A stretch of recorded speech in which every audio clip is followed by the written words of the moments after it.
तो सभी विद्यार्थियों को नमस्कार। हम प्लेट टेक्टोनिक थ्योरी आपको अभी बता रहे हैं। प्लेट टेक्टोनिक थ्योरी के माध्यम से ही हम ज्वालामुखी, भूकंप, पर्वत निर्माण की घटना और तमाम पृथ्वी पर जो उबड़ खाबड़ जो कुछ हो जा रहा है, वो सब घटना जो है हम लोग प्लेट टेक्टोनिक थ्योरी के माध्यम से समझते हैं। प्लेटें जो है वो आपको जनरली जो है वो दो वेराइटी का, एगो आपको महाद्वीप होला, एगो महासागर होला। तो महाद्वीप और महासागर वाला टकराता है। देखो एक तो कि महाद्वीप वाला हो गया, माने एगो एगो महाद्वीप वाला हो गया। तो महाद्वीप वाला और महाद्वीप वाला, महाद्वीप वर्सेस महाद्वीप, ये टकरा सकता है, महाद्वीप वर्सेस महाद्वीप। या फिर टकरा सकता है महासागर, महासागर वर्सेस महासागर, ये टकरा सकता है, ये टकरा सकता है। या तो फिर एगो महाद्वीप, या तो फिर एगो महाद्वीप और दूसर का महासागर हो सकता है, दूसर का महासागर हो सकता है। बात पकड़िए, फिर से पकड़िए। या तो महाद्वीप महाद्वीप आपस में टकरा गया, या तो महासागर महासागर आपस में टकरा गया, या तो महाद्वीप और महासागर आपस में टकरा गया। तो तीन तरीके से टकरा गया। फिर से समझिए, या तो महाद्वीपुआ महाद्वीपुआ वाला टकराएगा, या तो महासागरवा महासागरवा वाला टकराएगा, या तो एगो महासागर और एगो महाद्वीप हो जाएगा। बात समझ रहे हैं? जब इंडियन प्लेट जब तिब्बतियन प्लेट से टकराता है तो इंडियन प्लेट माने जमीन, भारत जमीन है, समुद्र नहीं ना है भारत भाई, तो जमीन है। तो जमीन वाला प्लेट जो है वो कौन प्लेट से टकरा रहा है? तिब्बतियन प्लेट, यानी वो भी जमीन वाला है। यानी इंडियन प्लेट, उदाहरण के तौर पर इंडियन प्लेट महाद्वीपीय प्लेट है और तिब्बतियन प्लेट जो है महाद्वीपीय प्लेट है, या तिब्बतियन प्लेट को चाइनीज प्लेट भी कहते हैं। तो एक महाद्वीप प्लेट दूसरे महाद्वीप प्लेट से टकरा रहा है, यानी भारत वाला तिब्बत वाला से टकराता है, तो हिमालय पर्वत का निर्माण होता है।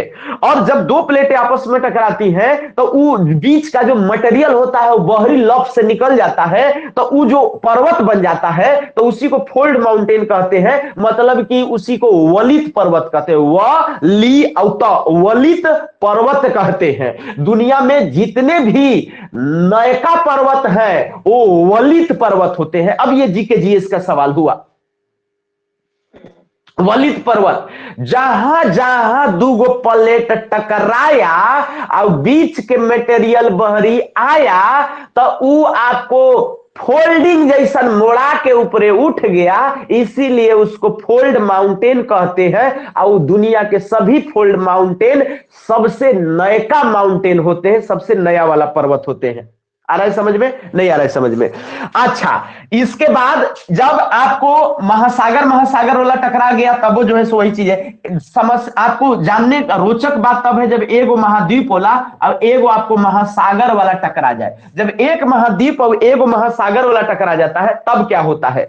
एक महाद्वीप और एक महासागर वाला टकराता है तो महासागर वाला भारी होता है और महासागर वाला, बार बार मैं कह रहा हूं, भारी होता है। महाद्वीप वाला हल्का होता है तो महासागर वाला भीतरे घुस जाता है। जैसे आप यहां पर देख लीजिए, ओ हो प्लेट 1 और प्लेट 2, तो ये आपको स्ट्रेटोस्फीयर है, इसको दुर्बल मंडल कहते हैं। ये ललका जो है दुर्बल मंडल है, ये मैग्मा है सर, ये मैग्मा है। तो ये वो प्लेट 1 जो है, प्लेट 1 जो है वो देख रहे हैं ये ऐसे भीतरे ऐसे ऐसे टेढ़िया गया, ये प्लेट 1 टकरा गया, टकरा के भीतरे घुस गया अंदर। तो ये प्लेट 1 क्या होगा? ये महासागर वाला होगा। ये क्या होगा? महासागर वाला। और प्लेट 2 क्या होगा? महाद्वीप वाला होगा, द्वीप वाला। तो द्वीप वाला हल्का होता है तो ऊपरे चढ़ जाता है, और महासागर वाला भारी होता है तो भीतरे घुसा। जब भीतरे घुसा तो ताप इतना ज्यादा है कि पिघल गया, और पिघल गया तो ज्यादा मटेरियल यहां हो गया ना, एक्स्ट्रा हो गया ना, ऊपर से आके न पिघला है, एक्स्ट्रा हो गया। तो ये ज्वालामुखी जो है से फोड़ के निकलेगा ब्रूम से। ये क्या निकल जाएगा? ज्वालामुखी।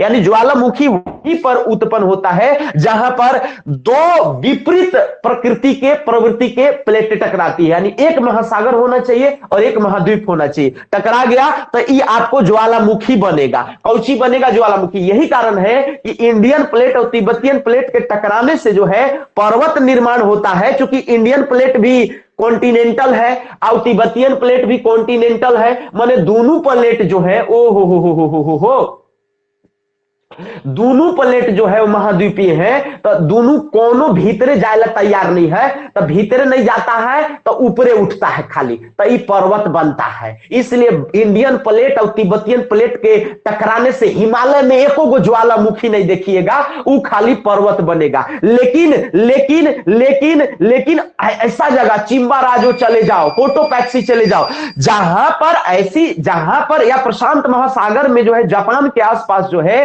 वो आप देखिएगा ढेर सारे ज्वालामुखी बनते हैं। ज्वालामुखी इसलिए क्योंकि एगो महासागरीय प्लेट और एगो महाद्वीपीय प्लेट जब टकरा जाता है तो महासागर वाला भीतरे चल जाता है, भीतरे जाके जो है ढेरे लावा बनाता है एक्स्ट्रा, और ज्वालामुखी फूटता है। तो दो प्लेटें टकराती है तो ज्वालामुखी बनता है, बशर्ते कि दोनों दो वेराइटी होना चाहिए, एगो महासागर और एगो महाद्वीपीय वाला होना चाहिए। आइए जानिए आगे की बात हम लोग करते हैं। तो ये महासागर महाद्वीप वाला कहानी, प्लेट तीन वेराइटी के, या तो दुइयो टकरा जाए या तो दुइयो दूर भागे। जैसे ही पहला प्लेट देखिए, ये दोनों दूर भाग रहा है, तीर में निशान देखिए, एगो ओने भाग रहा है एगो एने भाग रहा है, तो ये दोनों दो तरफ भागेगा। तो जब दो आदमी टकराने आ रहा है, लेकिन टकराएगा नहीं भैया हम दूर भागो, तो दोनों दो तरफ लड़ेंगे नहीं, हम अपना रास्ता तुम अपना रास्ता, तो वहां पर रचना होती है। यानी जब दो प्लेटें जब एक दूसरे से दूर भागती हैं तो उसको कंस्ट्रक्टिव प्लेट एज कहते हैं। यानी यहां पर जो है वो कंस्ट्रक्शन कुछ होगा। दो चीजें जब भागती है तो नीचे के मलबा धीरे धीरे धीरे धीरे बहत रहता है, तो कुछ रचना होता है, तो इसको रचनात्मक किनारा कहा जाता है। जब दो प्लेट एक दूसरे से दूर भागती है तो कौची होता है, तो रचना होता है, तो इसको रचनात्मक किनारा कहेंगे। तो यहां इसको क्या कहेंगे सर, तो इसको क्या कहेंगे सर, तो इसको जो है इसको क्या कहेंगे सर, तो इसको रचनात्मक किनारा कहेंगे। इसको क्या कहेंगे सर, तो इसको रचनात्मक किनारा कहेंगे।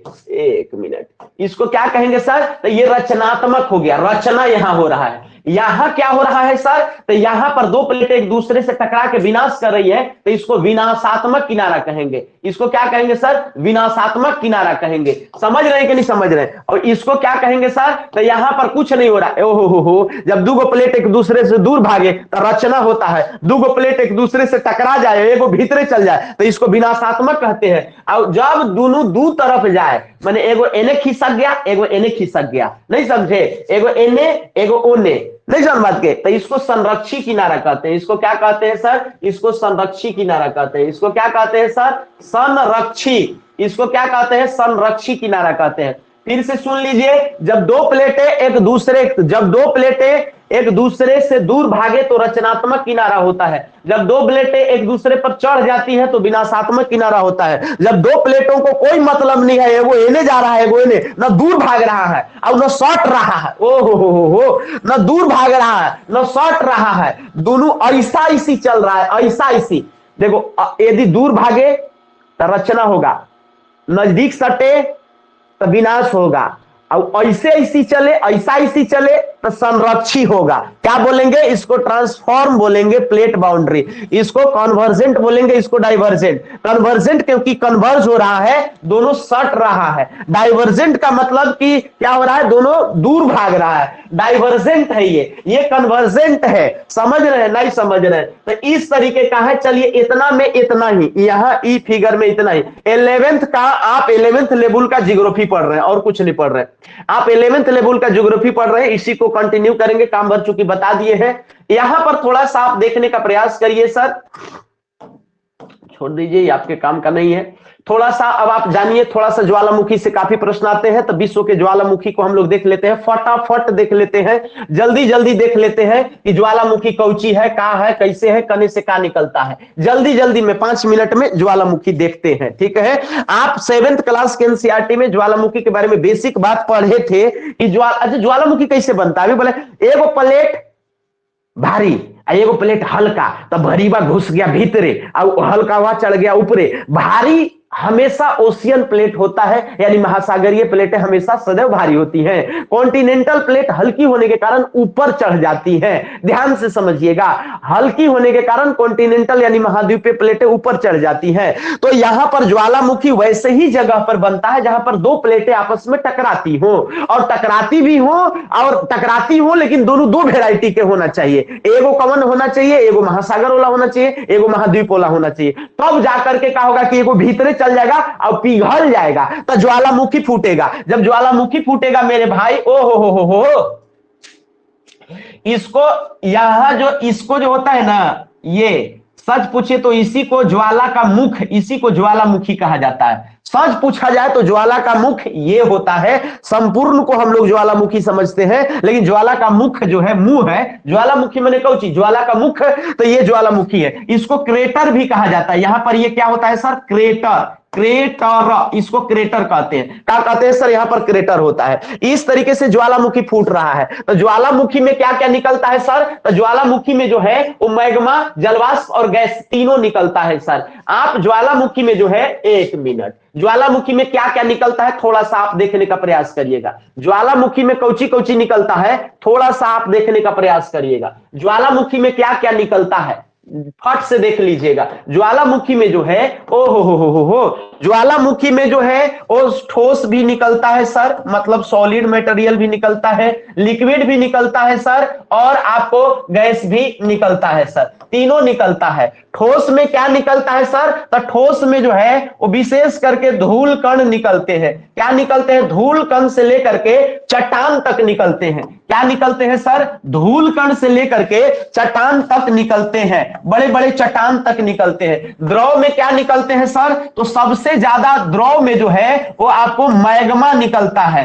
मैग्मा जब भीतरे रहता है तो मैग्मा कहलाता है, और बहरी आता है तो उसी को लावा कहते हैं। ललका भीतरे है तो मैग्मा है, बहरी आया तो लावा कहेंगे। और गैस जो है सो सर सबसे ज्यादा जो है 85 से 90% जो गैस होता है वो जलवाष्प होता है सर। ये एग्जाम में पूछा जाता है, ज्वालामुखी से निकलने वाला सर्वाधिक जो गैस है वो क्या होता है, जलवाष्प होता है। आप जानते हैं इसमें H2 रहेगा, हाइड्रोजन और ऑक्सीजन दोनों आपको मिले रहेंगे सर, समझ रहे कि नहीं, हाइड्रोजन और ऑक्सीजन दोनों आपको रहेंगे। तो जलवाष्प, तो हाइड्रोजन अलग से पूछ ले, ऑक्सीजन अलग से पूछ ले, तब भी जो है वो गैस के रूप में निकलता है। इसके अलावा सल्फर डाइऑक्साइड की मात्रा होती है, और कार्बन डाइऑक्साइड भी रहता है, और कार्बन मोनोऑक्साइड भी रहता है। तो सबसे ज्यादा गैस जो निकलता है वो जलवाष्प है। ज्वालामुखी से सबसे ज्यादा क्या निकलता है, तो गैस के रूप में सबसे ज्यादा जलवाष्प निकलता है। इसके अलावा मैग्मा द्रव के रूप में निकलता है, और ठोस के रूप में जो है धूल कण के साथ साथ बड़े बड़े चट्टान तक निकलते हैं। तो इस तरीके से तीन चीजें जो है आपको ध्यान में रखना है। आ रहा है समझ में, ज्वालामुखी से कौची निकलता है, ये आ रहा है समझ में, नहीं आ रहा है समझ में, बात समझ रहे कि नहीं, यह ज्वालामुखी के बारे में है। आगे देखिए ज्वालामुखी का आपको प्रतीकात्मक, चित्रात्मक आप देख लीजिए, जल्दी से देखिए, जल्दी से देखिए। ये आप वर्ल्ड ज्योग्राफी कह सकते हैं, या कह सकते हैं कि एक सवाल आता ही है यहां से।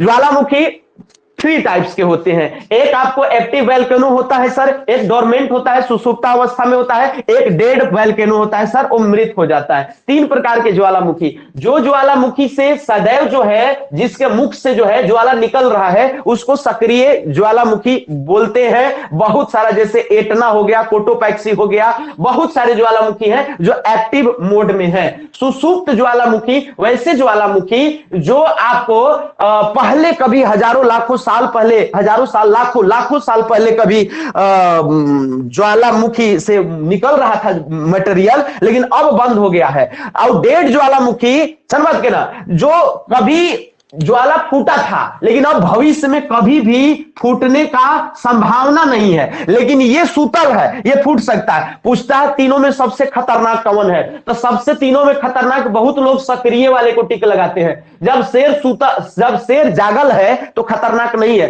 शेर सोया हुआ है तो खतरनाक है, गलती से उसके पास आदमी जा सकता है। जब एक्टिव है तो कौन बेवकूफ उसके पास जाएगा। तो जो सक्रिय ज्वालामुखी होता है वो खतरनाक नहीं होता है, क्योंकि उसके पास जैबे नहीं करेगा कोई। सबसे खतरनाक जो है, और मृत खतरनाक तो हो ही नहीं सकता है, क्योंकि लाखों साल पहले कभी वो ज्वालामुखी फूटा था, अब उससे उद्गार होने की संभावना भविष्य में, मैग्मा, लावा, ठोस, द्रव कुछ भी संभव नहीं है, असंभव है, वो मर गया। तो ये मृत ज्वालामुखी को भी कैंसिल करिए, सक्रिय ज्वालामुखी के पास कोई ठेक भी नहीं करेगा। जो सुसुप्त ज्वालामुखी है उसके पास, उसके ऊपर जो है लोग घर और बना लेते हैं। जमीन खरीद खरीद करके कि अरे अभी हजारों साल 50,000 साल से कुछ नहीं हुआ है, लेकिन ये कभी कभी जो है से फूट जाता है, तब फूट जाता है तो घर दूरा उड़ जाता है, समझ रहे कि नहीं बात के। तो सुसुप्त ज्वालामुखी जो है, डोरमेंट वोल्केनो जो है सबसे खतरनाक होता है दुनिया में। कुछ सक्रिय ज्वालामुखी आपको याद रखना चाहिए, कुछ सुसुप्त ज्वालामुखी का नाम याद रखना चाहिए, और कुछ मृत ज्वालामुखी का भी नाम याद रखना चाहिए। आगे की बात करते हैं सर, आगे की बात करते हैं। अब बात पकड़ रहे होंगे कि हम आपको क्या बता रहे हैं। विश्व के कुछ जो ज्वालामुखी हैं, प्रमुख ज्वालामुखी, उसको आपको जो है समझ लेना है। चूंकि हम आपको कल ही जो है बता रहे थे कि विश्व के मानचित्र को कम से कम एक बेसिक तो जानिए कि ये उत्तरी अमेरिका, दक्षिणी अमेरिका है, ये यूरोप है, ये अफ्रीका है, ये एशिया है, ये ऑस्ट्रेलिया है, नीचे नीचे अंटार्कटिका है, ऊपरे आर्कटिक होता है, आर्कटिक यद्यपि वो महासागर है। तो आपको ये उत्तरी अमेरिका और दक्षिणी अमेरिका के ज्वालामुखी को हम लोग जो है वो क्या कर रहे हैं सर, पकड़ने का काम कर रहे हैं कि उत्तरी और दक्षिणी अमेरिका में कौन से ज्वालामुखी हैं जिनको आपको याद कर लेना चाहिए। ठीक है, उत्तरी अमेरिका और दक्षिणी अमेरिका कॉन्टिनेंट में कौन से ज्वालामुखी हैं जिनको आपको याद कर लेना चाहिए। आप देखिए, उत्तरी अमेरिका, दक्षिणी अमेरिका। आगे की बात बोलते हैं कि उत्तरी अमेरिका और दक्षिण अमेरिका में जो है कौन से ज्वालामुखी हैं जो आपको ज्यादा एग्जाम में पूछे जाते हैं और जिसको आपको याद कर लेना चाहिए। तो ये हो गया सर, ओ हो, ये हो गया सर, ये सबसे इंपॉर्टेंट जो है अमेरिका के आसपास, अमेरिका ये मैक्सिको की खाड़ी, मैक्सिको के आसपास जो है एक हवाई द्वीप है सर। क्या है सर? हवाई द्वीप। ओ हो, कौची है सर? हवाई द्वीप। तो अमेरिका के आसपास एक हवाई द्वीप, ये वाला हवाई द्वीप, हवाई द्वीप में आपको दो ज्वालामुखी बहुत इंपॉर्टेंट है, एक मोना लोआ और एक किलायू। अब दोनों ज्वालामुखी जो है वो एक्टिव ज्वालामुखी है। मान लो कि हम तुमको किल यू कर देंगे, आई किल यू, मैं तुमको मार दूंगा, मान लो, ओ हो, मोना लोआ, मोना लोआ, मान लो, मैंने ऐसे कोई कह रहा है कि मान लो कि अब हम तुमको मरिए दिए, तब मान लो मैंने सक्रिय हो गया ना भाई। कोई बोल रहा है कि मान लो हम तुमको क्या कर देंगे, आई किल यू, किल यू, ये दोनों पूछेगा। तो यानी कोई कह रहा है कि मान लो कि थोड़ा मरिए देंगे, तो इसका मतलब क्या है कि हवा हवाई में बात कर रहा है। तो हवा हवाई में बात कर रहा है, तो इससे तो आप ये याद रखेंगे कि एक तो हवाई द्वीप से संबंधित है मोना लोआ और किलायू, और दूसरा की एक्टिव मोड में बात करेगा। कोई सुतले सुतल ओढ़ना ओढ़ के नहीं कर सकता कि मान लो कि अब हम तुमको मार देंगे। जब सुतलो है तो उठ के झटक के खड़ा हो जाएगा, कहेगा कि मान ले कि थोड़ा मारिए देंगे, आई किल यू। तो किलायू, किलायु कैसा होगा जब आएगा कि निम्नलिखित में कौन सा सक्रिय ज्वालामुखी है चाहे नहीं है। तो सक्रिय ज्वालामुखी है तो सर किलायु, मैंने किल यू कह रहा है सर, किल यू आप ही ना कहते सर, किल यू मैंने मार देना सर, मारने पीटने का बात करेगा तो सब कुछ सक्रिय होगा सर। हाँ सक्रिय है, एक्टिव ज्वालामुखी। अब हवा हवाई में कोई मारने का बात करता तो मारता कभी नहीं है, जिसको मारना होता है वो ऐसू मार देता है, जनमत के ना छुपे छुपे। तो इसलिए जो है किलायु जो है वो आपको एक्टिव है और हवाई द्वीप पर है। हवाई द्वीप कहां है सर? अमेरिका, अमेरिका के पास। ठीक है, अमेरिका के ही अधीन है। ठीक है, मोना लोआ, मान लो हम तुमको मार देंगे, तो ये भी हवा हवाई में बात कर रहा है, ये सक्रिय ज्वालामुखी है सर। और कह रहा है कि कोड़ापरी, उत्तरी अमेरिका के दो जो हवाई द्वीप से संबंधित है, बार बार पूछा जाता है, मोना लोआ और किलायु, ये दोनों पूछा जाता है कहां है? तो उत्तरी अमेरिका के हवाई द्वीप से संबंधित हवाई द्वीप। अब ये सक्रिय है कि मृत है कि सुसुप्त है? तो सक्रिय है सर, मान लो कि आई किल यू।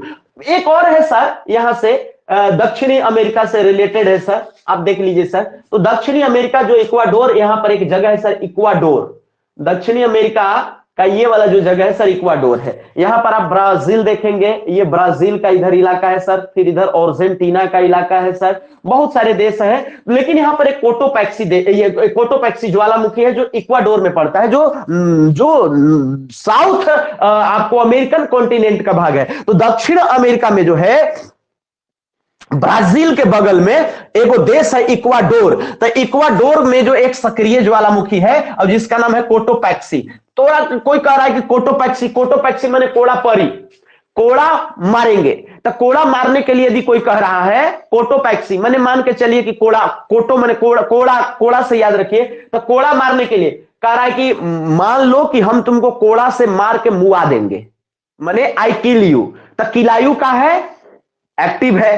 किलायु क्या है? एक्टिव है। मोना लोआ क्या है? एक्टिव है, क्योंकि कह रहा है मान लो। अब कह रहा है कि कोड़ा परी, माने कोटोपैक्सी, कोड़ा कोड़ा मारेंगे तो कोड़ा मारने के लिए सूतल सुसुप्त ज्वालामुखी नहीं हो सकता है, कोटोपैक्सी कोड़ा मारी तो कोटोपैक्सी कर रहा है, मतलब भैया यो सक्रिय है। ई धारणा बहुत जरूरी है, पूछता है निम्नलिखित में कौन सा सक्रिय है। अब ज्यादा नहीं 10 से 15 गो 18 गो 22 गो ज्वालामुखी है जो बार बार पूछता है, जो आपको याद रखना चाहिए, जरूर याद रखना चाहिए, चाहे आप साइंस से हो चाहे संस्कृत से हो, ये आपको याद रखना चाहिए। तो अगर कोटोपैक्सी मैंने कोड़ा परी समझ के ना, तो ये आपको जो है सक्रिय ज्वालामुखी है। इक्वाडोर आपको याद रख पाइएगा तो जरूर याद रख लीजिएगा, इक्वाडोर में है सर। दो और आपको जो है ज्वालामुखी रहेगा, ओ हो, एक और है जो पहले सक्रिय वाला देख लेते हैं, जिसको बोलते हैं कोलीमा। क्या है सर? कोलीमा। ओ हो, क्या है सर? कोलीमा। तो ये जो कोलीमा है सर, कोलीमा ये भी सक्रिय है और ये मैक्सिको में है। ये वाला क्षेत्र किसका है? मैक्सिको का। ये वाला क्षेत्र किसका है सर? मैक्सिको का। उत्तरी अमेरिका और दक्षिणी अमेरिका का बीच का जो इलाका है वो मैक्सिको का होता है। उत्तरी अमेरिका और दक्षिणी अमेरिका के बीच का इलाका मैक्सिको का होता है। यहां पर एक कोलीमा जो है मैक्सिको में, कोलीमा जो है, कोलीमा जो है, कोलीमा, कोलीमा को आप गोली मार मत कहना, कोलीमा। कहां से? आई किल यू माने किलायू, करेक्ट, कोड़ा से मारेंगे। अब कह रहा है कि, और कह रहा है कि आई किल यू कोड़ा, कोटोपैक्सी कोड़ा से मारेंगे। अब कह रहा है कि कोलीमा माने गोली मार, गोली मार, कोड़ा से नहीं मार, गोली मार। गोली मारने के लिए तो ये भी सक्रिय होगा, ये भी कह रहा है कि सक्रिय होगा। तो कोलीमा जो है वो क्या है? मैक्सिमम क्या करोगे? मैक्सिको, मैक्सिमम क्या करोगे? मैक्सिमम तुम क्या करोगे? कोड़ा से नहीं, गोली मारोगे ना, मैक्सिमम वाला कर, मैक्सिमम, कोड़ा से मत मार, नहीं मरेगा, गोली मार। कोलीमा गोली मार, कोलीमा गोली मार, कोलीमा गोली मार। तो ये सब जजकाऊ बात हो रहा है, जजकाऊ शब्द है ये सब, समझ बात क्या? जजकाऊ बात हो रहा है, तो इसलिए ये सब एक्टिव है, एक्टिव ज्वालामुखी है। नहीं समझ रहे बात के? कौन कौन यहां एक्टिव ज्वालामुखी आपको पकड़ में आया सर? तो एक आपको मोनालोआ माने मान लो कि किल यू माने मारने का बात हो रहा है। कहां से? तो कोड़ा से, कोटोपैक्सी कोड़ा, कोड़ा से हो रहा है। कह रहा है कि कोड़ा से नहीं, मैक्सिमम मार, मैक्सिमम। तो मैक्सिमम माने मैक्सिको और कोलीमा माने गोली, कोलीमा माने गोली मार। तो ये कह रहा है कि सर गोली मार दो, मैक्सिमम इसको जो है सो जो पहुंचा सकते हो हानि वो पहुंचाओ, कोलीमा माने गोली मारो। तो आप ये देख रहे हैं कि सक्रिय ज्वालामुखी जो है वो आपको 4-5 गो हम आपको याद करवाने का प्रयास किए। आप इसको जरूर याद कर लीजिएगा, जवन विधि बुद्धि से बता रहे हैं जरूर याद कर लीजिएगा। ये इसको आपको ट्रिक से याद कर लेना था। अब आपको जो है बात पकड़ रहे हैं, कल हम आपको सवाल भी इससे पूछेंगे। आपको 20-30 गो सवाल आने से पहले 20 गो 30 गो 40 गो सवाल देंगे और देखेंगे कि आपसे बन रहा है कि नहीं बन रहा है। चिम्बाराजो, चिम्बाराजो ये भी इक्वाडोर में है और ये लेकिन सुसुप्त ज्वालामुखी है, माने ये सूतल है, सूतल सबसे खतरनाक होता है। तो चिम्बाराजो इक्वाडोर में है, चिम्बाराजो इक्वाडोर में। इसका ट्रिक नहीं बताएंगे, बताएंगे सबका बताएंगे तो कंफ्यूज आ जाओगे। खाली एक्टिव हो वाला तुम याद रखो, एक्टिव हो वाला तुम याद रखोगे तो तुमको जो है वो याद रहेगा कि सुसुप्ता वाला होगा, फिर एक्टिव वाला नहीं ना है तो सुसुप्त होगा। ठीक है। एकांगुआ, एकांगुआ, एकांगुआ ये मर गया, एकांगुआ मर गया, एकांगुआ मर गया, एगो अगुआ मर गया, एकांगुआ मर गया, एगो अगुआ मर गया, एगो अगुआ मर गया, एकांगुआ मर गया, एकांगुआ मर गया, एगो अगुआ मर गया, एगो अगुआ मर गया, एगो अगुआ मर गया, एगो अगुआ मर गया। एगो चिंपांजी सूतल है, एगो चिंपांजी सूतल है, एगो चिंपांजी सूतल है, एगो अगुआ मर गया, एगो अगुआ मर गया। चलिए अगुआ को ही मुआ दिए, जो है जिसकी शादी हो लग रही हो तो गुस्सा जाएगा। यहां तक समझ में आया? नहीं आया? तो हम लोग जो है उत्तरी और दक्षिणी अमेरिका के कुछ ज्वालामुखी को देखे, इसका स्पष्ट पीडीएफ भी भेजेंगे, आपको रट लेना है, एनी हाउ आपको रट लेना है। आगे बढ़ेंगे, टाइम नहीं है। हम लोग अफ्रीका महाद्वीप और यूरोप महाद्वीप के कुछ प्रसिद्ध ज्वालामुखी को पकड़ने का प्रयास करेंगे जो एग्जाम में पकड़ में आ जाए। कुछ प्रसिद्ध ज्वालामुखी को पकड़ने का प्रयास करेंगे जो जिससे कि आपको एनी हाउ आना ही चाहिए। नहीं आता है तो आपको पछाड़ करके, लात मार करके, लोग रौंद करके आपको आगे निकल जाएंगे। इतना जरूरी है जानना, नहीं समझ रहे बात के? तो इतना जरूरी है जानना। आप उत्तरी अमेरिका और दक्षिणी अमेरिका के जो है मैक्सिको से लेकर के इक्वाडोर से लेकर के और हवाई द्वीप के ज्वालामुखी को आपने देखा, कुछ सुसुप्ता अवस्था को देखा, कुछ सक्रिय को देखा और कुछ मृत ज्वालामुखी को भी देखा। एगो अगुआ मर गया, मन एकांग हुआ, मृत ज्वालामुखी है। चिंबाराजो एगो चिंपांजी सूतल है, एगो चिंपांजी सूतल है, मैंने चिंबाराजो सुसुप्त है, सुसुप्त है। मान लो आई किल यू, मोनालोआ, मोनालोआ सक्रिय है, मान लो आई किल यू, किल यू मैंने किलायू, किलायू, मान लो कि मैं तुमको मार डालूंगा। ये हवाई की थोड़ी, इसलिए हवाई द्वीप से रिलेटेड है। मोनालोआ, मोनालोआ और किलायू दोनों हवाई द्वीप से रिलेटेड है और ये दोनों सक्रिय ज्वालामुखी का एग्जाम्पल है। बात समझ रहे हैं? कह रहा है कि नहीं मैक्सिमम, मैक्सिमम मार, कह रहा है कि गोली मार, तो गोली नहीं, कोली, कोली, कोलीमा। तो कोलीमा जो है ये मैक्सिको में है, मैक्सिमम पनिशमेंट करो, मार दो, गोली मार दो। तो ये आपको गोली मारने के लिए कह रहा है, तो सुतले सुतल कोई गोली नहीं मारेगा, एक्टिव ज्वालामुखी होगा, सक्रिय ज्वालामुखी होगा। बात समझ में आ रहा होगा? हमारा ट्रिक सार्थक होता है, रिलीवेंट होता है, तभी आपको याद रहेगा। ऐसे बेवकूफी वाली बात नहीं, आजकल कोई ट्रिक बनाने लगता है यूट्यूब पर जो है सो। आइए जानिए, आइए जानिए, उम्मीद है आपको बात समझ में आ रहा होगा। कारण कि अरे इतना स्ट्रांग बोली, स्ट्रांग बोली नहीं, स्ट्रांग बोली, इतना स्ट्रांग बोली, तो स्ट्रांग बोली कोई बोल रहा ऊंचा आवाज में, मतलब कि वो सक्रिय ही होगा। क्या कह रहा है? आई किल यू, मैं तुमको मार दूंगा। मान लो कि आई किल यू, मैंने मोनालोआ एक्टिव, किल यू, किलायू मार डालूंगा, ये भी एक्टिव। कह रहा है कि कोड़ापरी, कोटोपैक्सी, ये भी कोटोपैक्सी, ये भी एक्टिव। कह रहा है कि मैक्सिमम गोली मार, तो कोलीमा एक्टिव। अरे कह रहा है स्ट्रॉन्ग बोली, इतना स्ट्रॉन्ग बोली, इतना ऊंचा आवाज नहीं, लड़ाई करते हैं, ये भी एक्टिव, एक्टिव ज्वालामुखी। स्ट्रॉन्ग बोली मत याद करो, स्ट्रॉन्ग बोली, थोड़ा सा इसको अपभ्रंशित कर दो, स्ट्रॉन्ग बोली। तो ये हो गया सर सक्रिय ज्वालामुखी का एग्जांपल, आराम से याद हो जाएगा। थोड़ा सा पकड़ोगे बतिया, खाली थोड़ा चलो मेरे विचार भाव के अनुसार मैच कराओ, याद हो जाएगा। तो इतना स्ट्रॉन्ग बोली। ये लिपारी द्वीप में है, इटली के बगल में वो सिसिली द्वीप है, इटली के पास एक सिसिली द्वीप है, सिसिली के बगल में लिपारी द्वीप है, और लिपारी पर जो है स्ट्रॉन्ग बोली है, बहुत प्रसिद्ध ज्वालामुखी है। इटली के पास में सिसिली द्वीप है, इटली के पास में सिसिली द्वीप है। इटली भूमध्य सागर का, भारत का, यूरोप का भारत कहा जाता है इटली, यूरोप का भारत इटली को कहते हैं। आपको जो है सो एक महाद्वीपीय देश है, वो भी मत कहना महाद्वीपीय नहीं बल्कि प्रायद्वीपीय देश कहेंगे, सॉरी प्रायद्वीपीय देश है। और इटली के बगल में सिसिली है, सिसिली के बगल में लिपारी है, लिपारी का जो है ज्वालामुखी है स्ट्रॉन्ग बोली। तो इटली के पास, इसको लिपारी की जगह पर कभी कभी सिसिली भी देता है, तो लिपारी में जो है स्ट्रॉन्ग बोली है। तो ये कभी कभी आपको आएगा कि ये भूमध्य सागर में, ये कहां है सर? भूमध्य है। आप देखेंगे सर, थोड़ा दिमाग लगाइए, स्ट्रॉन्ग बोली जो है, अब जिस सवाल पलट देता है ना, लोग समझ के नहीं जाते हैं। चित्रात्मक इसीलिए ना है, हम ट्रिक भी बता रहे हैं, जगह भी बता रहे हैं, वो अगल बगल का जगह भी बता रहे हैं, कॉन्टिनेंट बता रहे हैं, उसका कंट्री बता रहे हैं, उसका स्टेट डिस्ट्रिक्ट सब बता दे रहे हैं, द्वीप बता दे रहे हैं। तो ये यहां पर जो आप देख रहे हैं लमका इससे निकल, ये इटली है सर, इटली के बगल में सिसिली है, सिसिली के बगल में लिपारी है, लिपारी का जो है जगह है स्ट्रॉन्ग बोली है। चूंकि ये पूरा जो चरखा देख रहे हैं भूमध्य सागर है, अफ्रीका और यूरोप के बीच में, हरियरका और बुलुका के बीच में, हरियरका और बुलुका के बीच में ये चरखा भूमध्य सागर है मेरे भाई।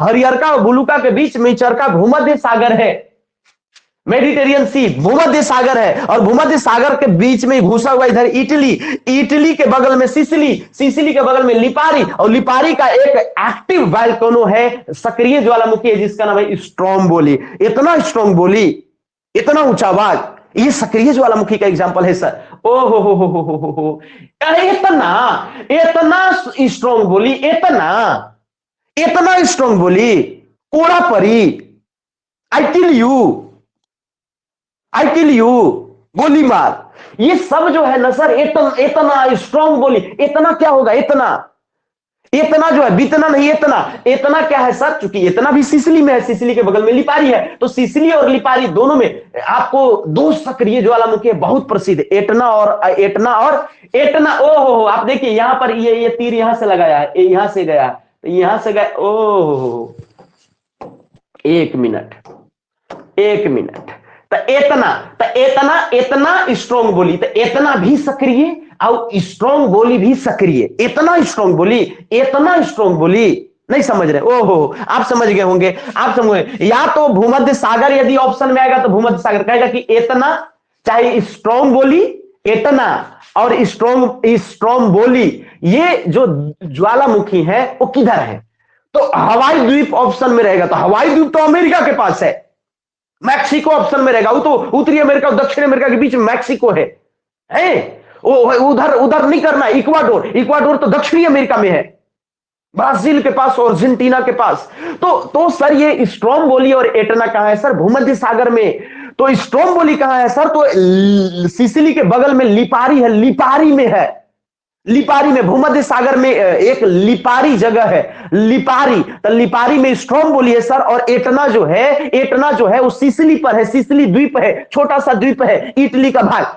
ओहो हो, नहीं समझे? तो ये दोनों आपको ज्वालामुखी भूमध्य सागर के एक्टिव है sir. Vesuvius Vesuvius Vesuvius Vesuvius Vesuvius जो है वो आपको सक्रिय ज्वालामुखी है। ये भी इटली में विसुवियस है, इटली में विसुवियस है, इटली में विसुवियस है। विश्वास करो कि इतना जो है वो आपको स्ट्रॉन्ग बोली जो है बोल रहा है, विसुवियस, विश्वास करो। ये सब आपको एक्टिव जो है वो आपको ज्वालामुखी के एग्जाम्पल है। अब ये यूरोप का ज्वालामुखी हम बता दिए। अब तनी सुन, अफ्रीका महाद्वीप में एक आध गो ज्वालामुखी जो आपको ध्यान में रखना चाहिए, वो जो है आपको अफ्रीका महाद्वीप में ज्वालामुखी एक आध गो आपको याद रखना चाहिए, जिसका नाम है किलिमंजारो। किलिमंजारो पर्वत भी है सर, ये तंजानिया में है सर। यहां पर एक तंजानिया कंट्री है, तंजानिया के बगल में लोसोथो है, लोसोथो के बगल में जिम्बाब्वे है, जो क्रिकेट मैच भी खेलता था, अब नहीं खेल पाता है। और जिम्बाब्वे के नीचे सर साउथ अफ्रीका है, और यहां पर सर कांगो है, यहां पर सर जायरो है, यहां पर सर मिस्र इजिप्ट है सर, यहां पर नाइजीरिया, चाड, बहुत सारे कंट्री है सर। लेकिन यहां पर जो है वो आपको तंजानिया कंट्री है, तंजानिया कंट्री है। और तंजानिया में किलिमंजारो पर्वत है, उसी पर्वत पर जो है सो एक वोल्केनो है। समझ रहे कि बात के? ये मेडागास्कर है सर, ये वाला जो देख रहे हैं इसका नाम है मेडागास्कर, ये मेडागास्कर है। तो यहां पर जो है किलिमंजारो है, किलिमंजारो तंजानिया में है, ये मरा हुआ है, किलिमंजारो मरा हुआ है। इसका ट्रिक नहीं बता रहे, नहीं तो कंफ्यूज हो जाओगे, सबके ट्रिक बताने लगेंगे। तो बात आप समझ गए सर? तो यानी आप जो है उत्तरी अमेरिका, दक्षिणी अमेरिका और अफ्रीका और यूरोप का आप जो है वोल्केनो देख लिए। अब हम लोग थोड़ा एशिया और ऑस्ट्रेलिया का देख लेंगे। ऑस्ट्रेलिया में ज्वालामुखी है, ये नहीं है, ज्वालामुखी विहीन है। थोड़ा सा एशिया में हम लोग देख लेंगे। एशिया के ज्वालामुखी को का बात करिए जाए सर, चित्रात्मक है और ट्रिक वाइज है। हमको लगता है बच्चा से बच्चा को याद हो जाएगा, कहीं कोई दिक्कत की बात नहीं है। जीके जीएस का मैटर है तो आराम से हो जाएगा, इंटरेस्टिंग है। आइए जानिए, देख लीजिए भाई साहब। तो ये एशिया वाला, अब देखिए सर, ये उत्तरी अमेरिका, ये दक्षिणी अमेरिका है सर, ये यूरोप और ये अफ्रीका था। अब ये जो घेरा मारल है सर, ये आपको एशिया और ऑस्ट्रेलिया है। तो एशिया, ये हरियर का, ये ब्लू का ऑस्ट्रेलिया। तो एशिया और ऑस्ट्रेलिया के ज्वालामुखी को हम लोग देखना चाहेंगे। ऑस्ट्रेलिया और एशिया, एशिया अपना एशिया और ऑस्ट्रेलिया के ज्वालामुखी देखना चाहेंगे। ये एशिया है सर, एशिया के कुछ ज्वालामुखी को हम लोग जल्दी से देख लेते हैं। एशिया में कौन ज्वालामुखी और कौन सुसुप्त अवस्था में है, माने डोरमेंट कौन है, कौन एक्टिव है और कौन डेड है, कौन मरा हुआ है। ये तीनों प्रकार के ज्वालामुखी पर हम लोग चर्चा करेंगे। बात करेंगे यदि सर ईरान में कोह सुल्तान, ए हो सुल्तान सुत गया नहीं मर गया। सुल्तान काहे सुल्तान, काहे सुल्तान? ईरान का सुल्तान मारा गया, ईरान का सुल्तान मारा गया, ईरान का सुल्तान मारा गया, ईरान का सुल्तान मारा गया, ईरान का सुल्तान मारा गया। तो देखो कोह सुल्तान, ये बताओ, यदि पूछेगा तुमसे कि कोह सुल्तान ज्वालामुखी कहां है, अब आप लगा के आए इक्वाडोर या हवाई द्वीप या मैक्सिको, तो उससे बड़ बेवकूफ कोई हो सकता है? बताइए, हवाई द्वीप में सुल्तान नाम कहां से आया? सुल्तान जो है ये तो आपको आप नहीं समझ रहे, सम्राट को सुल्तान कहते हैं। तो जब भी होगा तो या तो पाकिस्तान में होगा, या तो अफगानिस्तान में होगा, या तो ईरान में होगा, या तो इराक में होगा। तो समझ लीजिए बात के, पाकिस्तान अफगानिस्तान में उस तरीके का ज्वालामुखी है नहीं, तो ईरान में है, ये होता है ज्वालामुखी। तो देवबंद और कोह सुल्तान दूगो ज्वालामुखी दुइयो मरल बात के ना। तो देवबंद कोह सुल्तान दूगो ज्वालामुखी जो है वो आपको ईरान में है सर। ओ हो। तो ये आपको ईरान में, ईरान का सुल्तान मर गया, ईरान का सुल्तान मर गया। तो ईरान में कोह सुल्तान है जो कि मृत ज्वालामुखी है। ये एक जगह भी याद रखना जरूरी है कि कहां है, दूसरा कि वो मरल है कि जियल है कि जागल है, समझ के ना, ये भी आपको जो है सो याद रखना पड़ता है। तो बहुत कंफ्यूजन होता है, कुछ गुणा गणित ट्रिक वगैरह न याद करें, जीवित याद ना रखा जाए, समझ में, जिंदा, जिंदा मैंने समझ बात करें, ताजा ऐसी किताब से रटल तो वो ये भूला जाइएगा, कंफ्यूजन हो जाएगा। माउंट पोपा, माउंट पोपा, माउंट पोपा, माउंट पोपा, माउंट पोपा म्यांमार में है, माउंट पोपा म्यांमार में है, ये भी मर गया है। जनरली आपको इधर आपको देखिएगा तो माउंट पोपा क्या है सर, ये मरा हुआ है। माउंट पोपा क्या है सर, मर गया। माउंट पोपा क्या हो गया सर, मर गया। माउंट पोपा जो है सो मर गया, याद रखिएगा, ट्रिक नहीं बता रहे। बैर मत करो, इतना स्ट्रॉन्ग बोली, इतना स्ट्रॉन्ग बोली, कोड़ा परी, इतना माने एटना, स्ट्रॉन्ग बोली माने स्ट्रॉन्ग बोली, कोटोपैक्सी माने कोड़ा परी, समझ के ना, कोलीमा माने गोली मार। इस तरीके का यदि आपको आता है मेरे भाई, तो इसका मतलब हो गया कि ये एक्टिव वैल्कोनों की बात कर रहा है। तो कह रहा है कि बैर मत करो भाई, ये सब चीज जो है ना, बैर नहीं करो। तो बैर की बात कहां हो रही है, जब बैर वाला बात हो रहा है, इसका मतलब कि एक्टिव वैल्केनो की बात हो रही है। भारत का एकमात्र ज्वालामुखी जो सक्रिय है सर, बैरन ज्वालामुखी सर, बैरन जो कि भारत में है, ये याद रखना पड़ेगा, आता है सर एग्जाम में। तो बैरन ज्वालामुखी जो है वो आपको, आप देखेंगे सर अंडमान निकोबार द्वीप समूह के आसपास में, तो एक सक्रिय ज्वालामुखी आपको दिखाई देगा। बैर मत करो, बैर वाला मैटर आ गया मतलब सक्रिय होगा, याद रखेंगे सर, ये बैरन, बैर मत करो, तो बैर करो, तो ये तो हिंदी शब्द हो गया ना, बैरन वैरन, तो या तो ईरान उरान के होगा या तो भारत के होगा, तो भारत में टिक लगाओ। देवबंद और कोह सुल्तान, एगो देवबंद भी है, यहां नहीं दिया है, देवबंद भी याद रखो। देवबंद और कोह सुल्तान ईरान का है सर, ईरान का है। बैरन जो ज्वालामुखी है, द्वीप भी है वहीं पर, तो बैरन द्वीप, बैरन ज्वालामुखी जो है वो सक्रिय ज्वालामुखी का उदाहरण है, जो कि इंडिया का है, सबसे ज्यादा इंपोर्टेंट है। बैर मत करो, समझ गए ना। नारकोंडम भी भारत का ही है लेकिन ये सक्रिय नहीं है, नारकोंडम भी भारत का ही है लेकिन ये सक्रिय नहीं है, ये सुसुप्ता अवस्था का एक ज्वालामुखी है। नारकोंडम याद रखिएगा, नारकोंडम याद रखिएगा, नारकोंडम याद रखिएगा, नारकोंडम याद रखिएगा, नारकोंडम याद रखिएगा, ये नारकोंडम याद रखिएगा। ये जो है जापान का जो बॉल है वो आपको फ्यूज टाइप के लगता है सर, तो फ्यूजियामा ये आपको जो है सुसुप्ता अवस्था में है, चला गया है, कौन में चला गया, सुसुप्ता अवस्था में। काकाटोवा, कारकाटोवा, ये कारकाटोवा जो है इंडोनेशिया में सक्रिय ज्वालामुखी का एग्जांपल है, याद रखिएगा। बहुत ज्यादा ट्रिक फ्रिक नहीं बताएंगे, आगे बढ़ जाते हैं, आगे बढ़ जाते हैं। ज्वालामुखी खत्म किया जाए, नहीं तो विश्व के कुछ प्रमुख ज्वालामुखी का हमने आपको रखा हुआ है सर, इस वही वाला चीजिया है, कुछ एक्स्ट्रा एक दूगो है, तो उसको आपको याद करने के लिए जो है हम आपको वो दे रहे हैं, क्या दे रहे हैं, वो आपको होमवर्क दे रहे हैं कि आपको जो है, समझ के ना, ये ज्वालामुखी जो है इतना आपको याद कर लेना है कि कौन ज्वालामुखी कौन देश में है, समझ रहे। जैसे मेना वगैरह कुछ कुछ छूटा हुआ है, जैसे देवबंद था, कोह सुल्तान था, तो खाली कोह सुल्तान हुआ था ना, देवबंद छूटा हुआ था ना, तो देवबंद भी आपको ईरान टिक लगा के आ जाना है, याद करके आ जाना है, समझ बात के ना। कुछ ट्रिक याद करने का है जो आपको जो है, चाहे तो ये कर सकते हैं, ये भी ट्रिक आप लगा सकते हैं, ये भी ट्रिक आप लगा सकते हैं। पापा देवकी को शांत करो, चूंकि ये पॉपुलर ट्रिक है लोगों का, ठीक है, ये हमारा बनाया हुआ नहीं है, तो आप चाहे तो शांत या मृत ज्वालामुखी को ऐसे भी याद रख सकते हैं। ट्रिक जो है आप ऐसे भी इसको याद कर सकते हैं, इसको हम रहने देते हैं। सुसुप्त जो बम फ्यूज हो गया, बम मने विसुसियस, मम मने मेना, फ्यूज मने फ्यूजियामा, अब हो गया मने कुछ नहीं। सक्रिय ज्वालामुखी का भी कुछ ट्रिक है, आप चाहे तो याद कर सकते हैं, यद्यपि हम आपको लगभग याद करा ही दिए। कुछ सक्रिय ज्वालामुखी का दूसरा एक ट्रिक है, आप चाहे यदि ये शूट करेगा तो ये याद कर लीजिएगा। थोड़ा सा हम रिंग फायर का बात करना चाहेंगे। हम ज्वालामुखी पढ़ाइए दिए तो 20 गो ट्रिक मत याद करिएगा, केवल एक गो ट्रिक याद करिएगा। यद्यपि हम 2-3 वेराइटी का ट्रिक आपको दे दिए, जो सूटेबल लगेगा वो आप याद कर लीजिएगा, ठीक है।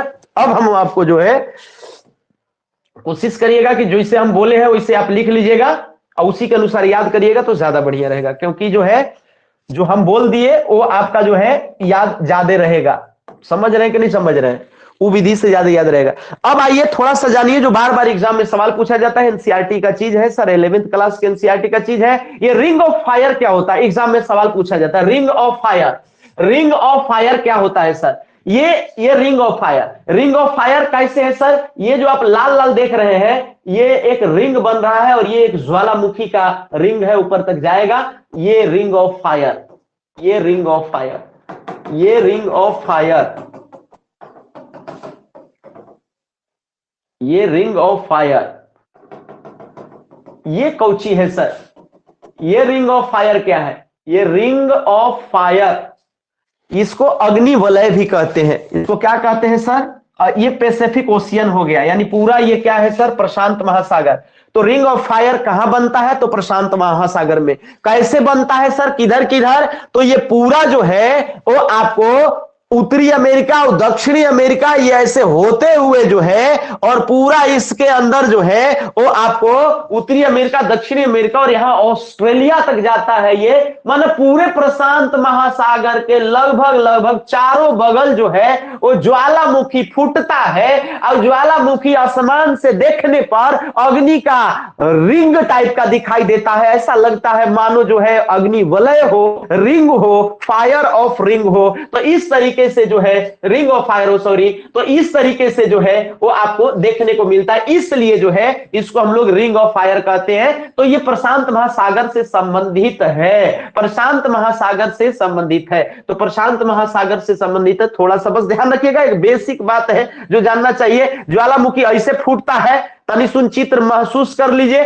फूटेगा तो ऐसे होगा, हजारों किलोमीटर दूर तक आवाजें सुनाई देती हैं, हजारों किलोमीटर दूर तक आवाजें सुनाई देती हैं, कान बहिर हो जाता है आदमी का। तो इसको वोल्केनो कहेंगे सर। इस तरीके से फूटता है, ये लावा निकल रहा है, ठोस द्रव गैस तीनों निकलते हैं। गैस में जलवाष्प की मात्रा 80 से 85% तक होती है सर, जरूर आप ध्यान में रखेंगे। आगे की बात करेंगे, आगे की बात करेंगे।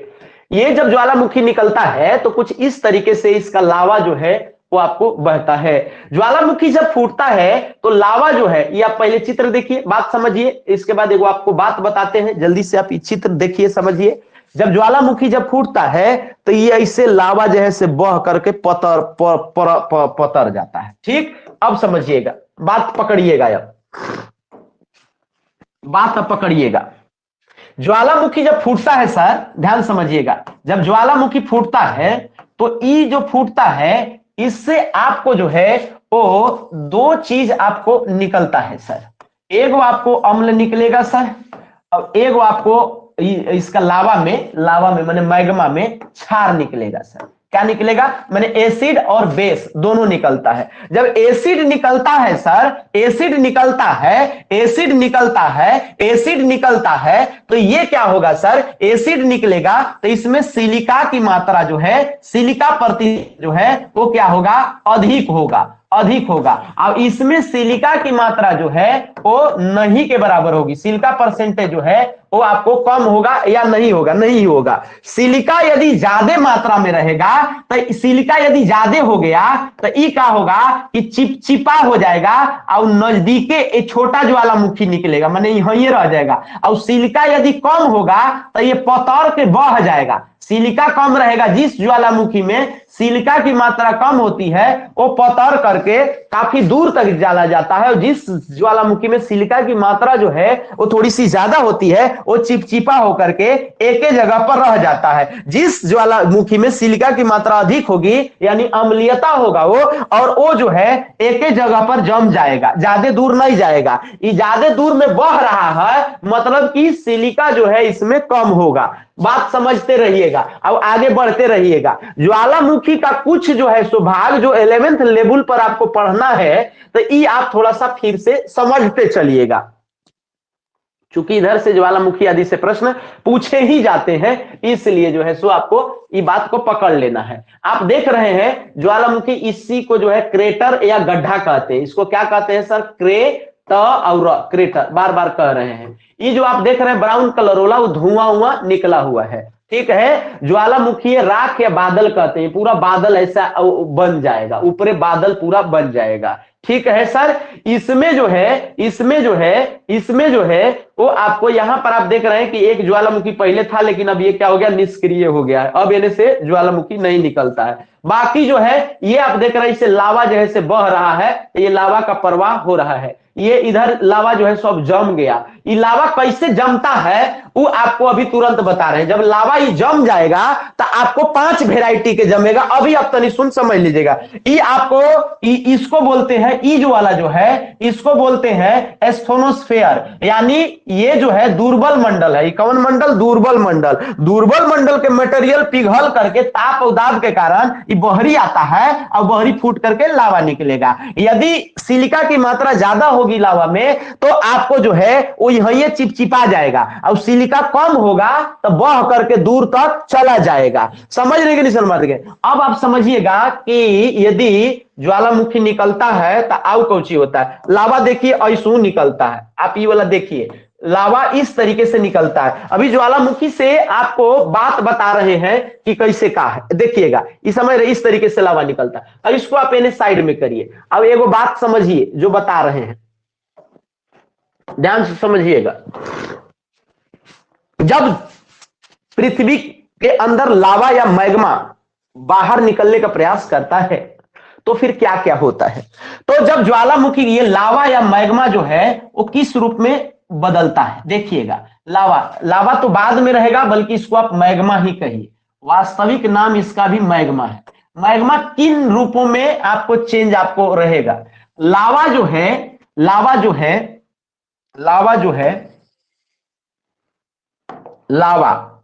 देखिएगा सर,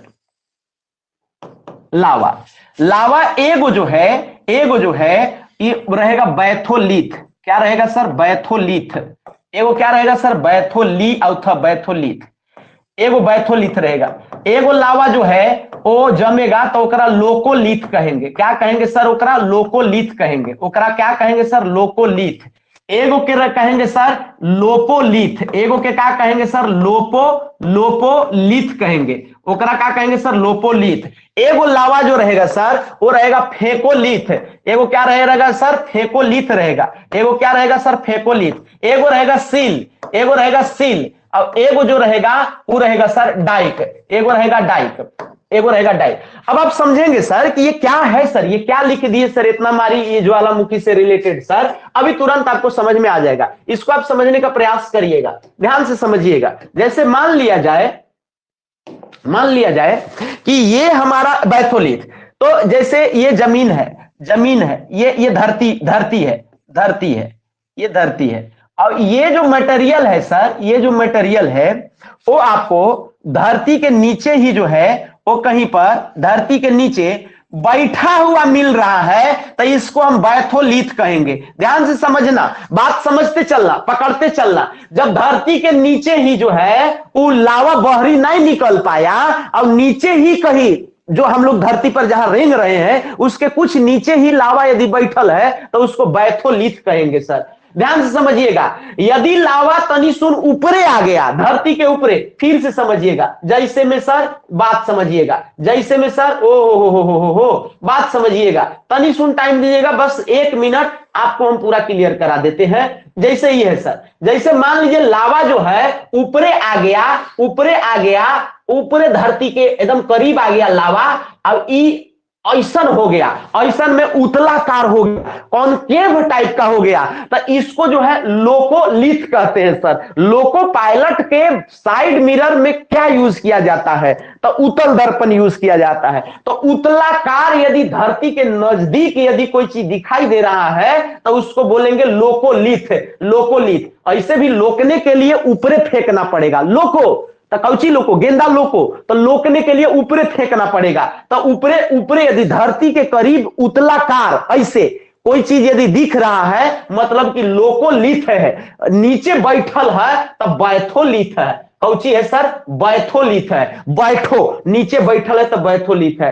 कहता है कि लोप दो, लोप दो, ये लोको है, ये लोपो है, लोप दो माने पूरा आंखवा मुआ में लोप दो। तो लोपने के लिए कहेगा सर, तो जाइए सैलून में तो आपको पोत देता है, लोप देता है, तो सौसे लोप देता है। तो सैलून में अवतल दर्पण का यूज होता है। साइंसो तनी तनी पढ़ते चल रहे हैं। तो सैलून में अवतल दर्पण, तो जब अवतलाकार रहेगा तो लोपाएगा अवतल दर्पण के सहारे से। तो जब अवतलाकार यदि रहे धरती के करीब ही, अवतलाकार यदि लावा मैग्मा जो है ऐसे हो जाए, कैसे हो जाए? अवतलाकार स्थिति में, ऐसे गहीर अवतलाकार, तो इसको लोपोलिथ कहते हैं। बात समझ रहे? नहीं समझ रहे? नहीं समझ रहे? ओहो हो। बैथोलिथ जमीन के नीचे बैठल लावा, लोकोलिथ ऊपरे टेढ़ियाई लावा, लोकने के लिए कह रहा है ऊपरे वाला लावा। समझ रहे कि नहीं? लोको या लोको पायलट के बगल में कौन रहता है? तो उत्तल दर्पण रहता है। लोपोलिथ माने लोपो माने पूरा पोत दो, तो ये पोतो ये लोपो, तो ये आपको जो है अवतलाकार लावा रहेगा जो कि धरती के करीब ही रहेगा। एक फेकोलिथ है, फेंक दो, तो फेंक दो सर, फेंक दो, ओहो फेंक दो। तो ये मान लीजिए धरती है, ये धरती है सर, ये धरती है। तो जब लावा जो है उत्तल और अवतल दोनों टाइप का दिखाई देने लगे मेरे भाई, ऐसे ऐसे ऐसे ऐसे, तो एकरे फेकोलिथ कहते हैं। माने उत्तल अवतल दोनों फेंक दिया तो ये आपको टेढ़ियाल जा रहा है ऐसे ऐसे लहराते हुए, तो ये फेकोलिथ हो गया, फेंक दिया। और सील जो है, ओहो सील जो है, ध्यान से समझिएगा, सील जो है इसका कोई विशेष ट्रिक लगाने की आवश्यकता नहीं है। जब ऐसे रहेगा सीधे धरती के क्षैतिज रहेगा, हॉरिजॉन्टल रहेगा, तो इसको सील कहते हैं। और जब धरती के लंबवत रहेगा, समझ रहे हैं कि नहीं सर बात के, ऊर्ध्वाधर रहेगा, तो इसको डाइक कहते हैं। सर क्या कहते हैं? सर इसको डाइक कहते हैं, इसको डाइक कहते हैं। हम लावा के बारे में बता दिए कि 5 वेराइटी के कम से कम लावा आपको जो है याद रखना है। ये ज्योग्राफी आप पढ़ रहे हैं बी के दुबे सर से, ध्यान रखिएगा। लावा मैग्मा के बारे में आप ये एकदम याद रखिएगा, नहीं तो गड़बड़ाएगा। आप इसको याद रखिएगा। आइए जानिए आगे बढ़ते हैं, आइए जानिए आगे बढ़ते हैं। ये बात आप याद रखिएगा, इसका स्क्रीनशॉट ले लीजिए, इसको याद कर लीजिएगा, हूबहू याद कर लीजिएगा। आपको ये एनसीईआरटी मटेरियल है, एनसीईआरटी मटेरियल है, ये एनसीईआरटी मटेरियल है, एनसीईआरटी मटेरियल है तो है। आइए जानिए, आगे देखिए, हम लोग ज्यादा नहीं 20 मिनट आधा घंटा और टाइम देंगे और हम लोग 2 चीजों पर चर्चा करेंगे। ज्यादा नहीं 20 मिनट आधा घंटा आज की क्लास के लिए। कल से रूटीन बनाएंगे ना तो आपको अलग अलग चीजों पर, अलग अलग बातों पर बात करेंगे। क्योंकि कम समय है, पूरा जान लगा देना होगा। ये हम नेपोलियन बन जाते हैं और तुम बन जाओ हमारा सेना, तो उसको नेपोलियन जो है वो पूरा जो है आल्पस पे चढ़ा दिया था ना अपना सैनिक के, नहीं पता है? आल्पस पर्वत पर चढ़ा दिया था ठग ठुक करके, माने जोश दे करके। अब चढ़ा दिया, वो उन्हीं के पता नहीं था कि हम कहां चढ़ गए, आल्पस पर चढ़ गए। समझ गए? नहीं, नेता ठीक होना चाहिए तब युद्ध जीता जा सकता है। हम लोग टीजीटी में तो अच्छा किए थे। अभी आप देखिए, अभी इतना टीचर वाला सीट यदि आप नहीं बाजी मार पाइएगा तो फिर कैसे होगा? बड़ा मुश्किल हो जाएगा ना भाई। तो इसलिए इसको तो करना है। चलिए अब जो है आपको हम क्या करने वाले हैं, थोड़ा सा आप समझ लीजिएगा। हम जो आपको करा रहे हैं, आपने जाना था ऐसे समझिएगा, आपने जाना था कि धरती पर 2 प्रकार का बल काम करता है, फोर्स। एक इंडोजेनेटिक फोर्स, एक इंडोजेनेटिक फोर्स एक काम करता है सर, और एक आपको एक्सोजेनेटिक फोर्स काम करता है। हम कहिया से बता रहे हैं एक्सोजेनेटिक फोर्स काम करता है सर, जेनेटिक फोर्स काम करता है। इंडोजेनेटिक फोर्स को अंतर्जात बल कहते हैं, एक्सोजेनेटिक फोर्स को बहिर्जात बल कहते हैं। ई बिगाड़े वाला बल है, ई कौची करने वाला है, ई बिगाड़ता है सर, बिगाड़ने वाला है, ये बिगाड़ना काम है इसका। अब इसका काम है बनाना, इसका काम है बनाना, इसका काम है बनाना। धरती के अंदर से कुछ भी उबड़ खाबड़ कुछ भी यदि हो जाता है तो वो आपको जो है इसके वजह से होता है। कौन कौन तरीका है? दो तरीका है। तो एगो जो है आकस्मिक है सर, एगो आकस्मिक है, एगो आकस्मिक है माने जल्दी में होता है सर, और एगो जो है वो धीरे धीरे होता है, इसको पटल विरूपणी बल कहा जाता है। आप ये भी जानते हैं सर, ओ हो, आप ये भी जानते हैं मेरे भाई कि आकस्मिक में जो है वो भूकंप होता है सर, ज्वालामुखी होता है सर, ज्वालामुखी होता है सर, और क्या होता है सर? लैंडस्लाइड होता है, लैंडस्लाइड होता है, भूस्खलन होता है सर, भूस्खलन होता है। इस पर जनरली हम लोग चर्चा कर लिए। भूकंप ज्वालामुखी जो 7th क्लास में भी है, 11th में भी है, तो भूकंप ज्वालामुखी और भूस्खलन पर विशेष सवाल बनता ही नहीं है। पहाड़ भसक जाता है तो उसको भूस्खलन कहते हैं, काम हो गया। लेकिन पटल विरूपणी में, तो पटल विरूपणी में पर्वत निर्माण होता है सर। पर्वत के बारे में थोड़ा बात कर ही लिए कि प्लेट जब दो टकराता है और वैसे उठ जाता है तब पर्वत बन। फोल्ड माउंटेन से ज्यादा प्रश्न पूछे जाते हैं। एक पर्वत होता है अवशिष्ट पर्वत, जो घीस पीट करके पूरा, जैसे अरावली, अरावली करोड़ों साल से जो है पुराना पर्वत है, भारत का सबसे प्राचीनतम पर्वत में से एक है अरावली। अरावली घिसा घिसा करके जो है वो आपको अवशिष्ट बचा खुचा पर्वत है। अरावली बहुत ऊंचा रहा होगा, हो सकता है हिमालय से भी ज्यादा ऊंचा रहा होगा कभी भूतकाल में, लेकिन आज अरावली की ऊंचाई ज्यादा नहीं है क्योंकि वो अवशिष्ट पर्वत मात्र है। लेकिन हिमालय बहुत नया युवा है, युवा पर्वत है, चूंकि दोनों इंडियन प्लेट और तिब्बतियन प्लेट आपस में टकरा रहा है और उठे ले जा रहा है। पर्वत जो है वो हम पटल विरूपणी बल के कारण होता है, चूंकि ये धीरे धीरे है, आकस्मिक नहीं है। आकस्मिक में भूकंप, ज्वालामुखी और भूस्खलन है। पृथ्वी का वह बल जो इंडोजेनेटिक बल जो उबड़ खाबड़ कर देता है, तो भूकंप ला सकता है, ज्वालामुखी और भूस्खलन, इससे धरती बिगड़ जाती है। पर्वत से भी धरती क्या हो जाती है? बिगड़ जाती है। पर्वत के बारे में थोड़ा सा आगे और पढ़ लेंगे। पर्वत की विभिन्न चोटियां, कौन से देश में कौन सा पर्वत है, ये जरूर जान लेंगे। विश्व की 10 उच्चतम चोटियों वाला जो पर्वत शिखर है वो हिमालय में है, हिमालय में, महान हिमालय में है, बृहद हिमालय में है, बिग हिमालय में है। तो विश्व की 10 ऊपर से ऊंची चोटी वाला जो पर्वत शिखर है वो आपको जो है हिमालय में है। तो वो तो ठीक है, लेकिन इसके अलावा दुनिया के महत्वपूर्ण पर्वत पूछे जाते हैं कि कौन है, कौन देश में है और उसकी ऊंची चोटी क्या है, उस पर हम लोग चर्चा करेंगे। पर्वत कितने प्रकार से होते हैं? तो एगो अवशिष्ट पर्वत हो गया, एगो फोल्ड माउंटेन हो गया, और एगो ब्लॉक माउंटेन होता है। ब्लॉक का मतलब होता है कि एने उठ गए और एनहू उठ गए और एने बीच में धस गए, नहीं जमात के, इस तरीके से जो है वो उठल का, या फिर ये तो गर्त हो जाएगा। ब्लॉक माउंटेन कैसे बनेगा? यहां वाला धस गया, यहां वाला धस गया, और ई जमीनिया जो है से ऊपरे उठल रह गया। ए भैया, ई करीबा धस गया, एनहू वाला घसक गया, तो दूगो घसक गया तो ई लंबू उठल नहीं रह गया, ई ब्लॉक माउंटेन हो गया। क्या हो गया सर? ब्लॉक माउंटेन हो गया। तो अवशिष्ट पर्वत जो छिला करके खत्म हो गया, फोल्ड माउंटेन जो फोल्डिंग जैसन उठ गया, और जब एनहू वाला घसक के नीचे चल गया, एगो बीच में रह गया, ब्लॉक माउंटेन पर चर्चा करेंगे। तो इस तरीके से 3 प्रकार के। लेकिन हम लोग इसका तो लगभग बिगाड़ने वाला बतिया करिए लिए, ये रावण का ग्रुप है सर। अब राम के ग्रुप पर बात करेंगे। ये बिगाड़ने वाला है, ये बनाने वाला है। एक्सोजेनेटिक फोर्स का काम होता है बनाना।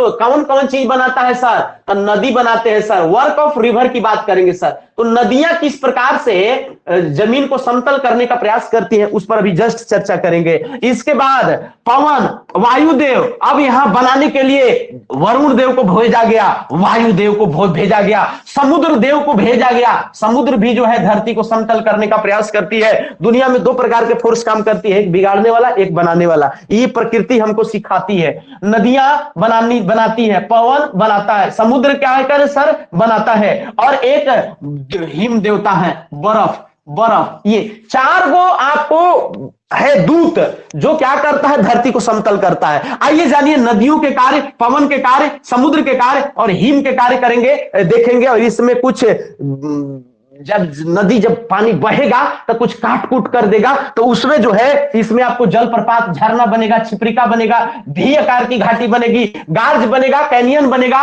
डेल्टा बनेगा, तमाम चीजें बनेंगी नदी में, ये देखेंगे। पवन के कार्य में देखेंगे सर, ज्यूजेन बनेगा, यारडंग बनेगा, छत्रक शिला बनेगा, बालू का टिब्बा बनेगा, बहुत सारा चीज बनेगा पवन वाला में देखेंगे। उसी तरीके से समुद्र वाला और हिम वाला देख लेंगे।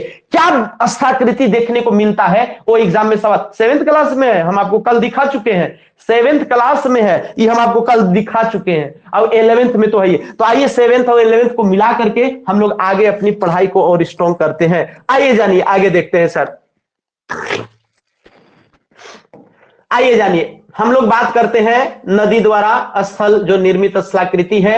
आइए, थोड़ा एक सांझ का माहौल है, सांझ का माहौल है, और ये दिख रहा है एक सुंदर सा जो है वो फोटो। इसमें आप ये देख रहे हैं सर, यहां से एक नदी ऐसे आ रही है और इस प्रकार से कहीं कर रही है, यहां पर बालू को छोड़ रही है ज्यादा, और इस प्रकार से फिर ये घूम जा रही है, और यहां फिर थोड़ा और बालू को छोड़ रही है, और ऐसे ये नदी आ रही है, और इस प्रकार से ये लंबा रास्ता तय करते हुए इस तरीके से ये विसर्प का निर्माण कर रही है सर। और ये आप जानते हैं किस चीज का निर्माण कर रही है, विसर्प का निर्माण कर रही है, जो सांप जैसा है तो विसर्प का निर्माण कर रही है। लेकिन आइए जानिए, विसर्प के अलावा भी और बहुत सारा चीज होता है। क्या क्या होता है ये देखना है। जैसे एग्जाम्पल के तौर पर, जैसे ये विसर्प बन रहा है, आप समझिएगा, और ये विसर्प जो है ध्यान से समझिएगा, अभी टेढ़ ये बालू है, बालू यहां जम गया तो एने नहीं जाएगा, तो एने से अब एने मुड़ना पड़ा।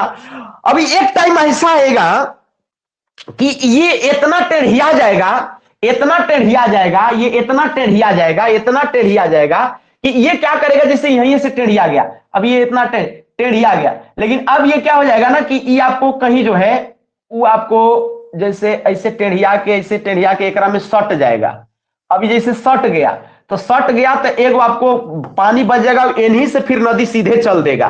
तो ये जो पनीमा जो बीच में जो जगह बच जाएगा तनी सुन तालाब टाइप के, इसको हम लोग बोलते हैं गोखुर झील। चूंकि गाय का खुर टाइप के रहता है, इसलिए गोखुर झील का निर्माण होता है। इसका निर्माण होता है सर गोखुर झील का निर्माण। तो गोखुर झील का निर्माण कब होता है, जब नदियां विसर्प का निर्माण करती हैं और बीच में जो है एगो गाय के खुर टाइप के झील छूट जाता है, तो उसी को गोखुर झील बोलते हैं। तो गोखुर झील कब बनेगा, नदी के विसर्प जब ज्यादा टेढ़िया जाएगा, जब नदी के विसर्प, सांप जैसे टेढ़िया लेता है आपको ऐसे रिंग टाइप के दिखाई दे रहा है, लेकिन ज्यादा टेढ़िया जाता है तो एगो चूड़ी टाइप के नहीं बना लेता है। सांप ऐसे ऐसे चल रहा है तो ठीक है, लेकिन ज्यादा टेढ़िया के इसे फन मार देता है, तो ऐसे टेढ़िया नहीं समझ रहे हो, तो ज्यादा टेढ़िया जाता है तो गोल चूड़ी टाइप के ना बना लेता है। तो जब गोल बन गया तो ये चूड़ी ना बन गया, नहीं समझ के, तो ये गाय के खुर जैसा रहता है, इसलिए गोखुर झील कहते हैं। तो गोखुर झील का निर्माण कब होता है, जब नदियां विसर्प बनाते बनाते ज्यादा टेढ़िया जाती है तो गोखुर झील का निर्माण होता है। आप बात पकड़ रहे होंगे, नहीं पकड़ रहे हैं तो कोई बात नहीं, आगे हम लोग चलेंगे, नदियों के कार्य को थोड़ा सा देखने का प्रयास करेंगे। नदी के कार्य में आप थोड़ा सा देखेंगे, ध्यान समझिएगा। इस तालिका में आप क्या देखेंगे, नदियों के आप देखेंगे सर, विद्यार्थीगण क्या देखेंगे, नदियों के आप कार्य देखेंगे, कैसे क्या क्या नहीं, नदी के द्वारा क्या क्या बन सकता है सर। नदी आ रही है, नदी आ रही है, तो नदी आ रही है तो नदी जो है वो, नदी जो है वो गार्ज और कैनियन का निर्माण कर रही है। नदी जो है वो, इस फिगर को छोड़ो, ऐसे हम बताते हैं, पहले इसको मारो गोली, इसको मारो गोली, ऐसे समझो, पहले हम जिसे बता रहे हो इसे समझ लो। देखिएगा, बात पकड़िएगा, बात पकड़िएगा, नदी क्या क्या बनाती है ध्यान से समझिएगा। नदी क्या क्या बनाती है ध्यान से समझिएगा। नदी जो है, नदी जो है 3 वैरायटी से जीवन जीती है। एक युवावस्था, दूसरा प्रौढ़ावस्था और तीसरा वृद्धावस्था या जीर्णावस्था। यंग है जब नदी, जब पहाड़ पर है नदी, पहाड़ से अभी चली है, अलकनंदा भागीरथी देवप्रयाग में, तो अलकनंदा भागीरथी वो हिमालय में है तो इतना ऊंचाई से गिर रही है कि धड़धड़ा आकर के, स्पीड है, जवानी में है अभी, लेकिन जब वो हिमालय पर्वत से नीचे उतरेगी, मध्य में वो आ जाएगी, जैसे उत्तर प्रदेश में इधर आपको बनारस में, पटना में गंगा नदी मध्य में है, लेकिन बंगाल में जाते जाते बूढ़ी हो जाएगी। तो 3 इसका यात्रा है सर। तो नदियां तीन प्रकार से यात्रा करती हैं। एक युवा अवस्था, ध्यान समझना, युवा अवस्था ध्यान समझना। एक सर प्रौढ़ावस्था, प्रौढ़ावस्था ये कुछ कॉन्सेप्ट है, बाकी रटने के लिए देंगे आपको, रट लेना है, बात समझिएगा ना। ये प्रौढ़ावस्था, प्रौढ़ावस्था मैंने समझ रहे हो ना, अधेड़। युवावस्था मैंने समझते हो ना, अंग्रेजी मीडियम होता है, यंग यंग। और ये वृद्धावस्था, वृद्धावस्था इसको जीर्णावस्था भी आप कह सकते हैं, ये बुढ़ापा, बुढ़ापे की अवस्था है। युवावस्था में जब नदी होती है सर, जवानी में पहाड़ से निकल रही है नदियां, तो पहाड़ से निकलती है तो आपको दो टाइप का चीज बनाएगी। एक आपको भी आकार का घाटी बनाएगी सर, मेरे भाई देखना क्या बनाएगी सर, भी आकार का घाटी, भी आकार का घाटी बनाएगी। भी आकार का घाटी बोले तो कैसा रहेगा सर, एनहुल पहाड़, एनहुल पहाड़, और बीच में जो है सो नदी, तब भी टाइप के ना बन गए, नहीं समझ गए। तब भी आकार की घाटी कौन बनाता है, नदियां बनाती हैं। आपको प्रश्न आएगा, और समझ मत के ना, अब यही यदि यू आकार का घाटी पूछेगा तो बर्फ से बनता है, बर्फ छील छील के यू टाइप के बना देता है पहाड़ में। समुंदर यू आकार का घाटी नहीं बना सकता है, हवा से यू और भी नहीं बनेगा, यू और भी बनेगा नदी से, तब भी बनेगा नदी से, और यू बनेगा बर्फ से। तो यू आकार का घाटी हिमानी बनाता है। और भी आकार का घाटी कौन बनाता है सर, तो भी आकार का घाटी कौन बनाता है सर, तो नदी बनाती है। नदी भी आकार का घाटी बनाती है। इसमें दो चीज आपको बनता है सर, भी आकार की घाटी बनाएगी तो इसमें दो चीज बनेगा सर। भी आकार की घाटी में एगो बनेगा गार्ज, एगो बनेगा गार्ज, और दूसरा बनेगा कैनियन। गार्ज और कैनियन, क्या बनेगा सर, गार्ज और कैनियन। ये गार्ज क्या होता है सर, जब छोटे गो के भी रहेगा, जब छोटे गो के भी रहेगा तो गार्ज होगा। गार्ज का बृहत रूप कैनियन कहलाता है, गार्ज का बृहत रूप कैनियन कहलाता है। बात नहीं समझ रहे हैं, हम एक आध दो क्लास ही कॉन्सेप्चुअल पढ़ा दे रहे हैं, इसके बाद फिर आपको तथ्यात्मक ज्यादा याद करने वाला भी देंगे, नहीं समझ बात के, होमवर्क भी रहेगा। जब तक कॉन्सेप्ट क्लियर नहीं रहेगा तब तक नहीं कुछ कर पाओगे जीवन में। तो ये सर घाटी है। तो भी आकार की घाटी, भी आकार की घाटी सबसे सिंपल प्रश्न पूछेगा, कहां बनता है, नदी के द्वारा बनाया जाता है। कहां, जवानी में पहाड़ पर बनता है भी आकार का घाटी। अब यही यू आकार का घाटी बर्फ में, हवा कैसे घाटी बनाएगा यू आकार का, समुंदर कैसे बनाएगा यू आकार का, बर्फ जो है ना, पानी तो गहराई कर करके, गहराई करके भी बना देता है, और बर्फवा चिकन फिसलता है तो तनी यू बना देता है, यू आकार का ऐसे बनाएगा, ऐसे, नहीं समझे। तो ये भी आकार यदि छोटा है तो गार्ज है, बड़ा है तो कैनियन है। इसके अलावा युवा अवस्था में नदियां जो है जलप्रपात यानी वाटरफॉल का निर्माण करती हैं। जलप्रपात, वाटरफॉल का निर्माण नदियां जवानी में करती हैं, यानी पहाड़ पर ही जलप्रपात बन सकता है, पहाड़ पर ही जवानी में बनेगा। पटना में और बनारस में जलप्रपात कैसे बनी भाई, गंगा के द्वारा, नहीं समझ के, मुश्किल पड़ेगा ना। मैदान में उतर गई नदी तो नहीं बनेगा उससे जलप्रपात। जलप्रपात या जलप्रपात का एक छोटा रूप होता है, जैसे मिचैया फॉल गए हैं, नहीं गए हैं, सुगा बांध गए हैं, नहीं गए हैं, गए होंगे तो वो जलप्रपात नहीं, उसको हम लोग छिपरिका बोलेंगे। क्या बोलेंगे सर, छिपरिका। क्या बोलेंगे सर, छिपरिका, छिपरिका। जब ऊपरे से ऐसे नदियां पूरा गिर रहा है तो जलप्रपात, वाटरफॉल। और जब जो है से छपक छपक रहा है तो उसको छिपरिका कहेंगे, छप छपा के पानी आ रहा है, ये जवानी में बन सकता है। भी आकार की घाटी, गार्ज और कैनियन, जलप्रपात और छिपरिका जो है वो आपको जवानी में बनेगा। तो जवानी में, युवावस्था में दो चीज नदी बनाता है, भी आकार की घाटी और जलप्रपात। जवानी में क्या बनाता है, भी आकार की घाटी और जलप्रपात। ये अपर्दन करके न बना रहा है, वो कोड़ खन के न बना रहा है, यहाँ बालू एको को जमा कर रहा है। बालू जमा करने को निक्षेपण कहते हैं,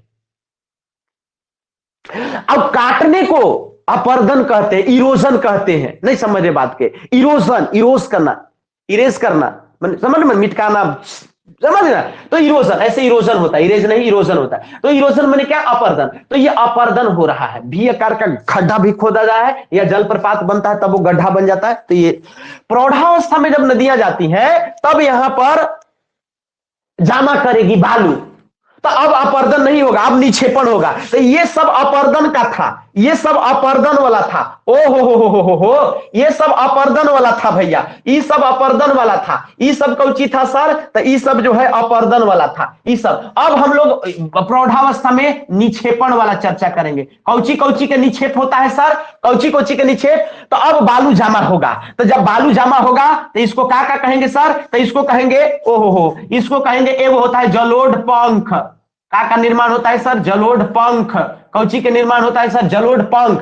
पंखा जैसन बालू आपको यदि जमा कर देगा नदी तो इसको जलोढ़ पंख कहेंगे। आओ यदि यदि यदि यदि यदि यदि यदि यदि यदि यदि यदि यदि यदि यदि यदि यदि यदि नदी जो है वो आपको शंकु बना देगा बालू से तो उसको जलोढ़ शंकु कहेंगे। उसको क्या कहेंगे सर? जलोढ़ शंकु कहेंगे। बात पकड़ रहे हैं कि नहीं पकड़ रहे हैं? जलोढ़ पंख और जलोढ़ शंकु निक्षेपण से बनता है, जो आपको नदी जब मैदान में चल जाती है, मैंने प्रौढ़ावस्था में रहती है तब बनाती है। बात पकड़ने का प्रयास कर रहे हैं? नहीं कर पा रहे हैं, नहीं कर पा रहे हैं। बात पकड़ने का प्रयास करिएगा, बात पकड़ने का प्रयास करिएगा, बात पकड़ने का क्या करिएगा सर? प्रयास करिएगा। और वृद्धावस्था में कौची होगा सर? वृद्धावस्था में कौची होगा सर? तो वृद्धावस्था में जो है वो नदी जाके डेल्टा का निर्माण करती है। किसका निर्माण करती है सर? डेल्टा का निर्माण करती है। तो डेल्टा कब बनता है सर? डेल्टा कब बनता है सर? या तटबंध, डेल्टा और तटबंध का निर्माण कब होता है सर? तो वृद्धावस्था में। डेल्टा माने कौची? नदी पहुंच गई बंगाल में, तो बंगाल में पहुंच गई तो नदी के पास अब ताकत नहीं है, वो फोर्स नहीं बचा है, पानी जने तने बह गया। तो जब बह गया तो बालू ज्यादा बालू भी हो गया, सौसे के बालू जैते जैते अब भारी हो गया। तो इतना बालू जमा हो गया, इतना बालू जमा हो गया कि एगो नदी एने चल गई, एगो नदी एने चल गई, एगो नदी ऐसे एगो यहाँ से ऐसे मुड़ गई, एगो एनहू ले ऐसे चल दी। तो बीच बीच में जो जगह जो त्रिभुजाकार बचा एक ना डेल्टा कहते हैं जी। गणित में त्रिभुजाकार आकृति कोई ना डेल्टा, त्रिभुज से रिलेटेड डेल्टा, समझ गए बात के? डेल्टा का निर्माण वृद्धावस्था में अंत में होता है। समझ रहे सर बात के? ये बात पकड़ रहे हैं नहीं पकड़ रहे हैं? ये बात पकड़ रहे हैं कि नहीं पकड़ रहे हैं? ओ हो। अब तनिक सुन, नदी के कार्य 2 मिनट जो है यहां से देख लीजिएगा, नदी के स्थलाकृति यहां से अब ग्राफ तनिक सुन आपको समझ में आ जाएगा, बाकी कहानी खत्म है। नदी वाला आप पढ़ रहे हैं 7th से 11th के एनसीईआरटी का फिजिकल जियोग्राफी 7th से 11th वाला, जो आपको बहुत काम आएगा भाई। आप यदि 5-7 घंटा मेरे साथ पढ़ सकते हैं तो पढ़ें, ठीक है? और आप अपना जो है नौकरी जो है क्या करें कि एगो सीट पक्का करें। गार्ज के देखो अपर्दनात्मक स्थल रोग, तुमको सवाल है सर, कैसे सवाल पूछेगा सर? ये तो पते नहीं लग रहा है सर। पूछेगा कि ई गार्ज और कैनियन जो है वो किससे संबंधित है, तो लिख देना होगा, टिक लगाना, नदी के कार्य से। ऑप्शन रहेगा नदी के कार्य, समुद्र के कार्य, हवा के कार्य और हिमानी के कार्य। तो नदी, गार्ज और कैनियन, अभी ना बताए कि भी आकार के घाटी 2 वेराइटी के, एगो गार्ज एगो कैनियन, छोटा रहेगा भी तो गार्ज कहलाएगा, बड़ा रहेगा भी तो कैनियन होगा। अभी तो बोले। तो गार्ज और कैनियन किससे संबंधित है? ये आपको नदी के कार्य से संबंधित है। सर नदी के अपर्दन से संबंधित है कि निक्षेपण से? तो ये भी छोला के बनेगा कि जमा करला से भी बन जाएगा? बालू जमा कैला से भी बनता है कि छिल्ला से बनेगा? तो नदी छिल रही है ना, तो ये भी आकार का घाटी वैसे ना बनेगा जी। तो ये गार्ज और कैनियन जो है भी आकार की घाटी से संबंधित है। कौन आकार? भी आकार की घाटी संबंधित है, इसलिए गार्ज और कैनियन बनता है अपर्दन से। तो नदी का अपर्दनात्मक स्थल रूप है। आया समझ में? जल प्रपात, इसमें तो बालू नहीं जमा हो रहा है नदी जो है से तो पत्थरवा के काटती है, नहीं देखे हो? सुगा बांध नहीं गए हो? कैसे काट काट के कैसे गहिर किया है। तो ये जलप्रपात जो है, ये जलप्रपात जो है ये आपको जो है वो नदी का अपर्दनात्मक स्वरूप है, रूप है। नदी से जलप्रपात बनता है, नदियों के अपर्दन के द्वारा जलप्रपात का निर्माण होता है। और जब जलप्रपात छोटा रहता है, छपकल पानी आता है, उसको छिपरिका कहते हैं। जलगर्तिका माने गर्त हो गया, जल से गर्त हो गया, गढ़ा हो गया, तो उसको जलगर्तिका कहेंगे। बाकी कहानी नदी विसर्प, इसको छोड़ो हटा, नदी विसर्प ऐसे समझ गए? और संप्राय मैदान, इसको पेनी प्लेन फील्ड कहा जाता है। संप्राय मैदान जानते हो, कभी सुने हो? गंगा का विशाल मैदान, ब्रह्मपुत्रा का मैदान, अमेजन का मैदान, मिसिसिपी या नील नदी का वरदान है मिस्र, नील का वरदान मिस्र में, ये मिस्र में जो है सो बहुत प्लेन मैदान। कैसे होता है सर? नदियां प्लेन करने का ही तो काम कर रही हैं, तो राम जी के दूत है ना। तो नदी हजारों साल लाखों साल में प्लेन कर देती है पूरे इलाका को। और वहां ज्यादा लोग, जो पॉपुलेशन का जो कॉन्सेंट्रेशन, पॉपुलेशन का जो कॉन्सेंट्राइजेशन होता है, या कह सकते हैं कि जो केंद्रीकरण होता है, कॉन्सेंट्रेशन, वो आपको ज्यादा होता है कहां पर? मैदान में। मैदान नदी का बनाया हुआ होता है, नहीं समझे? तो ये तो अंदर का बल है ना, वो तो पहाड़ धरती को विकृत कर देता है, उबड़ खाबड़। नदी जो है ओकरा काट काट के नहीं देखे, हर जोत दिए तो उबड़ खाबड़ हो गया, और 2-3 साल में पानी बहा बहा के फील्ड कितना बढ़िया चिकन बना देता है। तो ये नदी का काम में होता है प्लेन करना। तो संप्राय मैदान का निर्माण जो है, संप्राय मैदान ध्यान दीजिएगा, मैंने एकदम संप्राय मैंने समतल मैदान का निर्माण नदियों का काम है करना। आया समझ में? नहीं आया? तो ये सर अपर्जनात्मक स्थल रूप है सर। निक्षेपणात्मक मतलब सर निक्षेपण के द्वारा, माने बालू अब छोड़ दिया जा रहा है, जैसे डेल्टा का निर्माण, बालू छोड़ा जा रहा है, तो बालू छोड़ के कौची कौची बनी? निक्षेप करना माने छोड़ना। ये काटत रहे और अब छोड़ी, छोड़ने से क्या? जलोढ़ शंकु का निर्माण होगा, जलोढ़ पंख का निर्माण होगा। अभी तो बताए, ऐसे यदि ऐसे बन गया, बालू ऐसे रह गया तो ये जलोढ़ शंकु हो गया सर। और ऐसे पंखा टाइप का बन गया सर, तो ये आपको जो है सो जलोढ़ पंख हो गया सर। डेल्टा का निर्माण त्रिभुजाकार होता है, आपको पता है। प्राकृतिक तटबंध बता दिए, बाढ़ का मैदान भी बंद, गोखुर झील, गोखुर झील। अब आप दिमाग लगाइए सर, जो विसर्प है वे ने था, नदी विसर्प ने है, दिमाग लगाओ, तनी सुन दिमाग लगाना। ओ हो।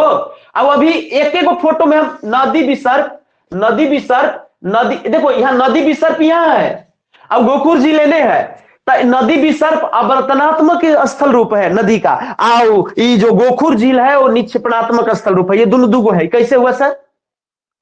विसर्प जो बनता है ना, वो नदी के कांटे से बनता है, और गोखुर झील जो बनता है ना, वो बालू जामा कैला से बनता है। तो बालू जामा करेगा तो तभी ना झील बनेगा। हो, काटने से झील नहीं बनता है। नदी काट के झील बना देगी? नदी जो है ना बालू छोड़ देगी ना, अब ओने से रास्ता मोड़ लेगी अपना। तो पहले कभी उधर नदी बहती थी, लेकिन अब नदी उधर नहीं जा पाती है क्योंकि बालू ज्यादा जमा हो गया। लेकिन अब बीच में जो जगह है ना, वो आपको पानी ओकरा में जमल है, तो वो झील हो गया। तो उसको गोखुर झील कहेंगे। तो बालू जमा कैला से ना बना, तो बालू जमा कैला मैंने निक्षेपणात्मक ना, आओ ऐसे ऐसे टेढ़ियाल जा रहा है, मतलब विसर्प न बन गया, तो अपर्जनात्मक न हो गया। अपर्जन मैंने नदी के खनहारने से बना, ये सब जल प्रपात वगैरह, ये सब गार्ज कैनियन वगैरह, अब विसर्प भी खनहारे से बनता है। लेकिन ये बालू जमा कर दिया तो गोखुर झील बन गई भाई, नहीं समझे? तो ये अपर्जनात्मक और निक्षेपणात्मक। सवाल पूछेगा कि गोखुर झील नदी का अपर्जनात्मक स्थल रूप है कि निक्षेपणात्मक है, तो पते नहीं है, मुंह बना के बैठल है। बढ़िया से पढ़ लिए तो क्लियर हो जाएगा। नहीं समझे तो एक बार जरूर एक निहार लीजिएगा। आगे हम बढ़ रहे हैं, एक बार जरूर निहार लीजिएगा। नहीं होता है तो तनी तनी फोटो भी देखते चलिए कि गार्ज कैसन होता है, गार्ज कैसन होता है सर। तब ये तो बताए ना सर कि तनी भी टाइप के रहेगा। कैसन रहेगा सर?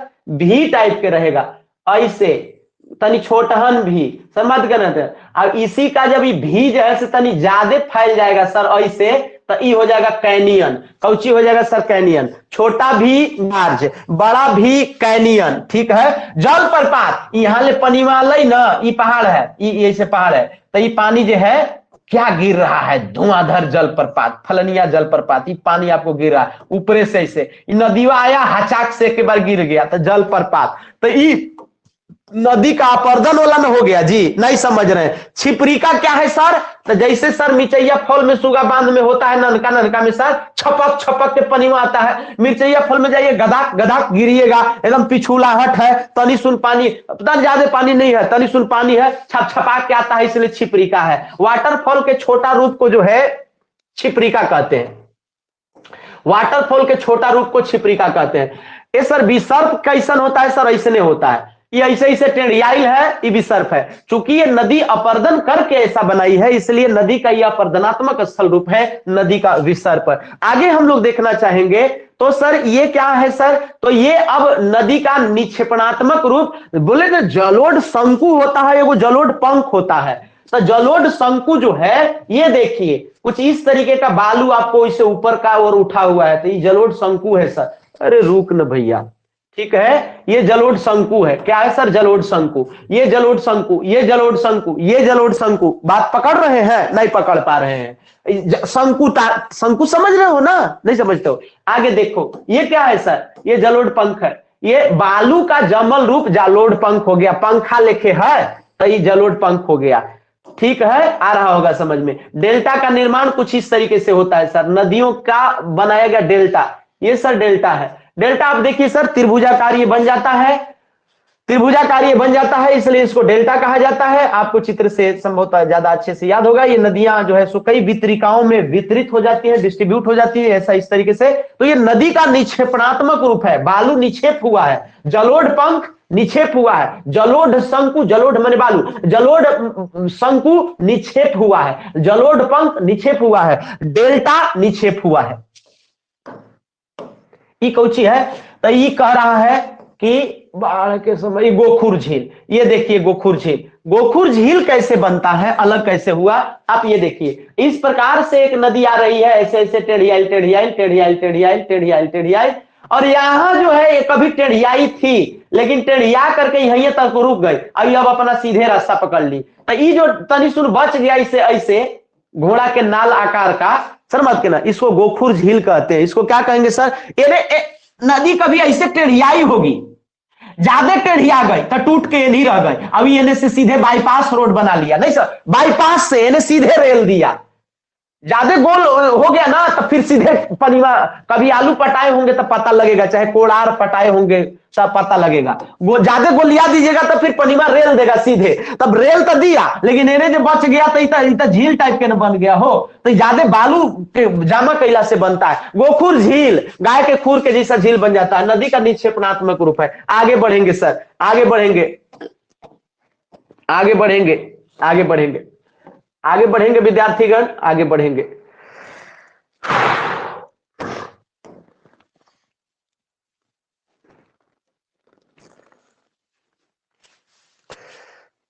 पानी तनी एक घुट पी लेते हैं, प्यास लग गया। 20 मिनट और पढ़ेंगे। देखो पढ़ना तो पड़ेगा ही, नहीं पढ़िएगा काम नहीं हो पाएगा। इस सब आप पढ़ते चलिए। हमको यकीन है हम जो एक बार पढ़ा देते हैं बढ़िया मन लगा के, तो याद होना तय है, ज्यादा रिवीजन नहीं करना पड़ता है। एक बार खाली हमरा पनीवा पी लेने दीजिए, 20 मिनट फिर पढ़ाएंगे।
चलिए कंटिन्यू मैं रखता हूं आपको।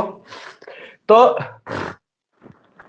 ये थोड़ा ज्यादा मेहनत करना पड़ेगा। मजेदार तरीके से एक नौकरी ले लीजिए अपने ब्लॉक में। यदि आप 45-50 हजार की नौकरी, 40-42 हजार की नौकरी अभी शुरू हो जाता है ना, आपसे बड़ राजा कोई नहीं आदमी है।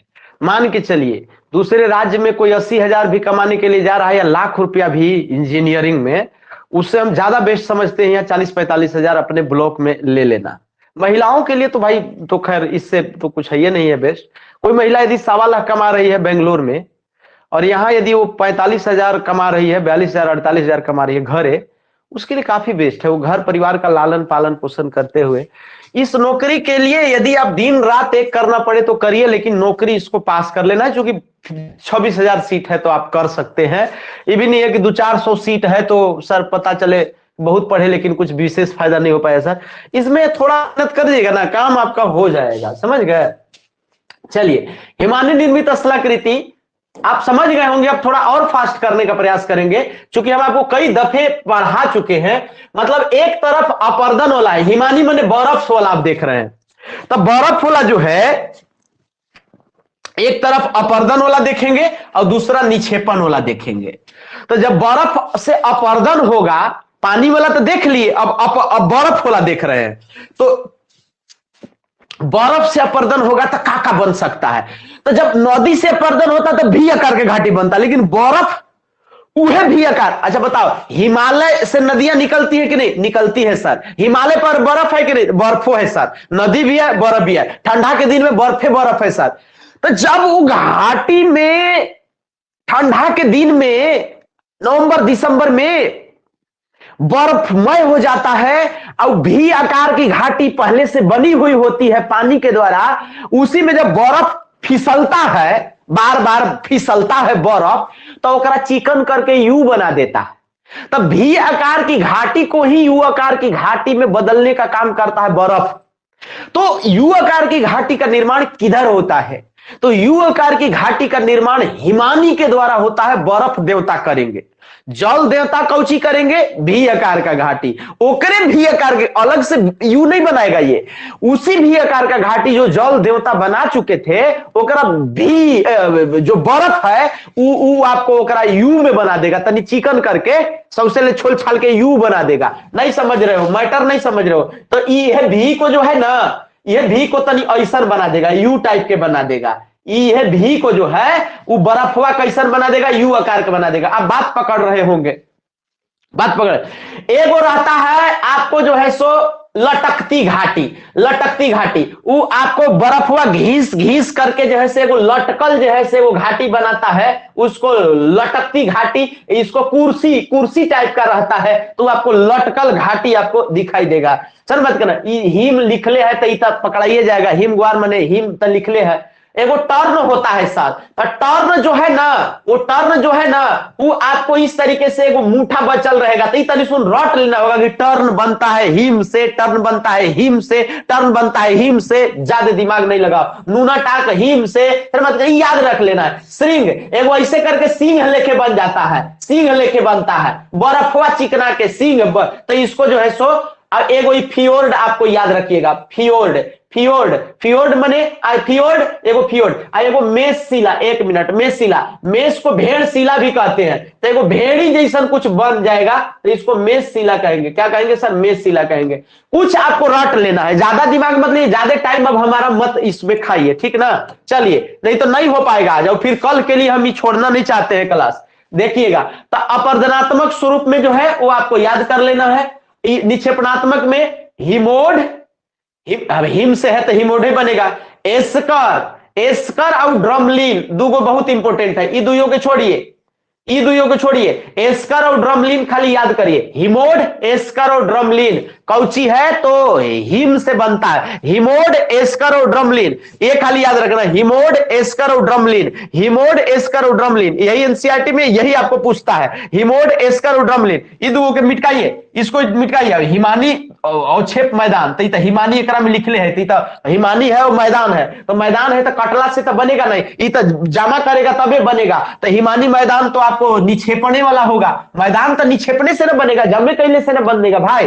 तो हिमोड, एस्कर और ड्रमलिन, हिमोड, एस्कर और ड्रमलिन, अभी फोटो दिखाएंगे आप समझ जाइएगा। तो इसको जो जो कहे वो याद रखना है खाली। आगे तनी सुन फोटो देख लेंगे तो आपको बात समझ में आ जाएगा। सर यहां देखिए, ऐसे आप देखिए, समझिए, फोटो देखिएगा तो आपको ज्यादा समझ में आएगा, ऐसे समझ में नहीं आएगा।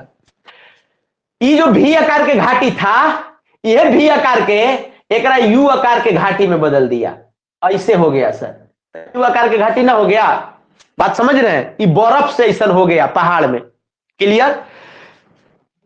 ई आपको एने उठल अब बीच में आपको ऐसा जगह बच गया तो एक लटकल घाटी कहते हैं। जैसे ई ऐसे करके यहां से ऐसे लग रहा है कि अब इन्हें फिसल के गिरिएगा, इन्हें फिसल के गिरिएगा, मैंने यहां ले फिसल गए तो गचाक से नीचे ही जाना है। तो ऐसे जो स्लोप जो तैयार हो गया ना, तो ये बर्फ के चलते होगा, तो इसको लटकती घाटी कहते हैं, लटकती घाटी कहते हैं। तो लटकती घाटी और भी आकार का घाटी ये बर्फ से बनता है। ठीक है, तनी तनी बात पकड़ रहे होंगे। अब ई तो आपको चिकन चाकन हो गया। अब ई आप देखिएगा ना, कुछ आपको जैसे कहीं कहीं आपको ऐसे बच गया, ऐसे ऐसे बर्फवा ऐसे बच गया, तो इसको गिरी माने पर्वत और श्रृंग माने सिंह। तो गिरी श्रृंग कहां बनता है? पर्वत का सिंह जैसा ऐसे उठल बच गया, तो ये आपको बनेगा। समझ बात के ना? ये आपको टर्न थोड़ा सा गढ़ा टाइप के हो गया, तो टर्न सार्क, तो टर्न सार्क याद कर पाइएगा तो कर लीजिएगा, बाकी आपको इसको रहने दीजिए, खत्म है सर। तो टर्न सार्क और गिरी सिंह आपको जो है सो हिमानी के द्वारा बनता है। चलिए आगे छोड़िए, हटाइए इसको, हटाइए हटाइए हटाइए। ड्रमलिन बोले कि ड्रमलिन याद कर लेना है, समझ रहे कि नहीं बात के? ड्रमलिन अब आपको एस्कर, ये दो गो याद कर लेना है। ड्रमलिन जब इस तरीके से होगा, जब ई वाला जब इस तरीके से होगा तो इसको ड्रमलिन कहेंगे। इस तरीके से जब ऐसे हो जाएगा तो इसको ड्रमलिन कहेंगे। इस तरीके से आपको एगो पिरामिड टाइप का ऐसा इस तरीके से हो जाएगा तो आपको इसको ड्रमलिन कहेंगे। और ई वाला इस ऐसे कॉलम चाहे ऐसे ऐसे यदि बचेगा पहाड़ का तो ये एस्कर कहेंगे। तो ड्रमलिन एस्कर याद कर लेना है, ड्रमलिन एस्कर याद कर लेना है, खाली नाम याद रखना है, सवाल हम पूछेंगे, ड्रमलिन एस्कर याद कर लेना है। आइए जानिए, हिमानी वाला हो गया तो आपको बस वो याद कर लेना है, खाली रट लेना है, तनी सुन, ज्यादा दिमाग नहीं लगाना है। अब आइए जानिए, अब आइए जानिए, अब आइए जानिए, अब आइए जानिए, अब आइए जानिए, अब आइए जानिए, अब आइए जानिए पवन वाला। पहले पवन वाला कर लेते हैं। का वाला कर लेते हैं सर? पवन वाला। का पढ़ लिए? नदी वाला आउ बर्फ वाला पढ़ लिए। अब थोड़ा सा पवन वाला काम, पवन देव क्या क्या करेंगे, पवन देव क्या क्या करेंगे। तो पवन देव जो है ना, हवा, हवा से क्या क्या चीजें बन सकती हैं। हवा में बहुत ताकत है, काट कूट के बराबर कर देता है। हवा में बालू कंकड़ पत्थर पर मार मार के उसको जो है सो छील छाल करके चिकन कर देगा, समझ गए बात के? और बालू कहीं से उठा के कहीं जमा कर देगा। चीन में एक लोएस का मैदान है, बार बार एग्जाम में पूछा जाता है जीके में, लोएस का मैदान। 60 के दशक में चीन में भूकंप आया। लोएस के मैदान में चीन में परंपरा थी कि जमीन के अंदर गड्ढा करके लोग रहते थे, और गड्ढा करके जमीन में नीचे लोग रहते थे, जमीन के अंदर जनजाति लोग। लोएस का मैदान। अब वो भूकंप आ गया, अब भूकंप आ गया तो लाखों नहीं करोड़ों आदमी ओकरे में दफना गया जिंदे, वो भर भरा के गिर गया। लोएस का मैदान था, बालू के मैदान था वो बालू लोएस का मैदान जो है वो हजारों किलोमीटर से उड़ के बालू जो है सो वहां चीन में गया है। लोएस में बालू उड़ करके, एक जगह का बालू उड़ करके दूसरे जगह बालू जाकर के बैठा, और वो बैठ के ही गया। और लाखों साल में वो लोएस का मैंने चिकना चिकना बालू, एकदम छोटा छोटा बालू का कण का जो है वो मैदान है चीन में, लोएस का मैदान। और भूकंप आया तो लोग मर गए, खत्म हो गए, बाय बाय टाटा हो गया।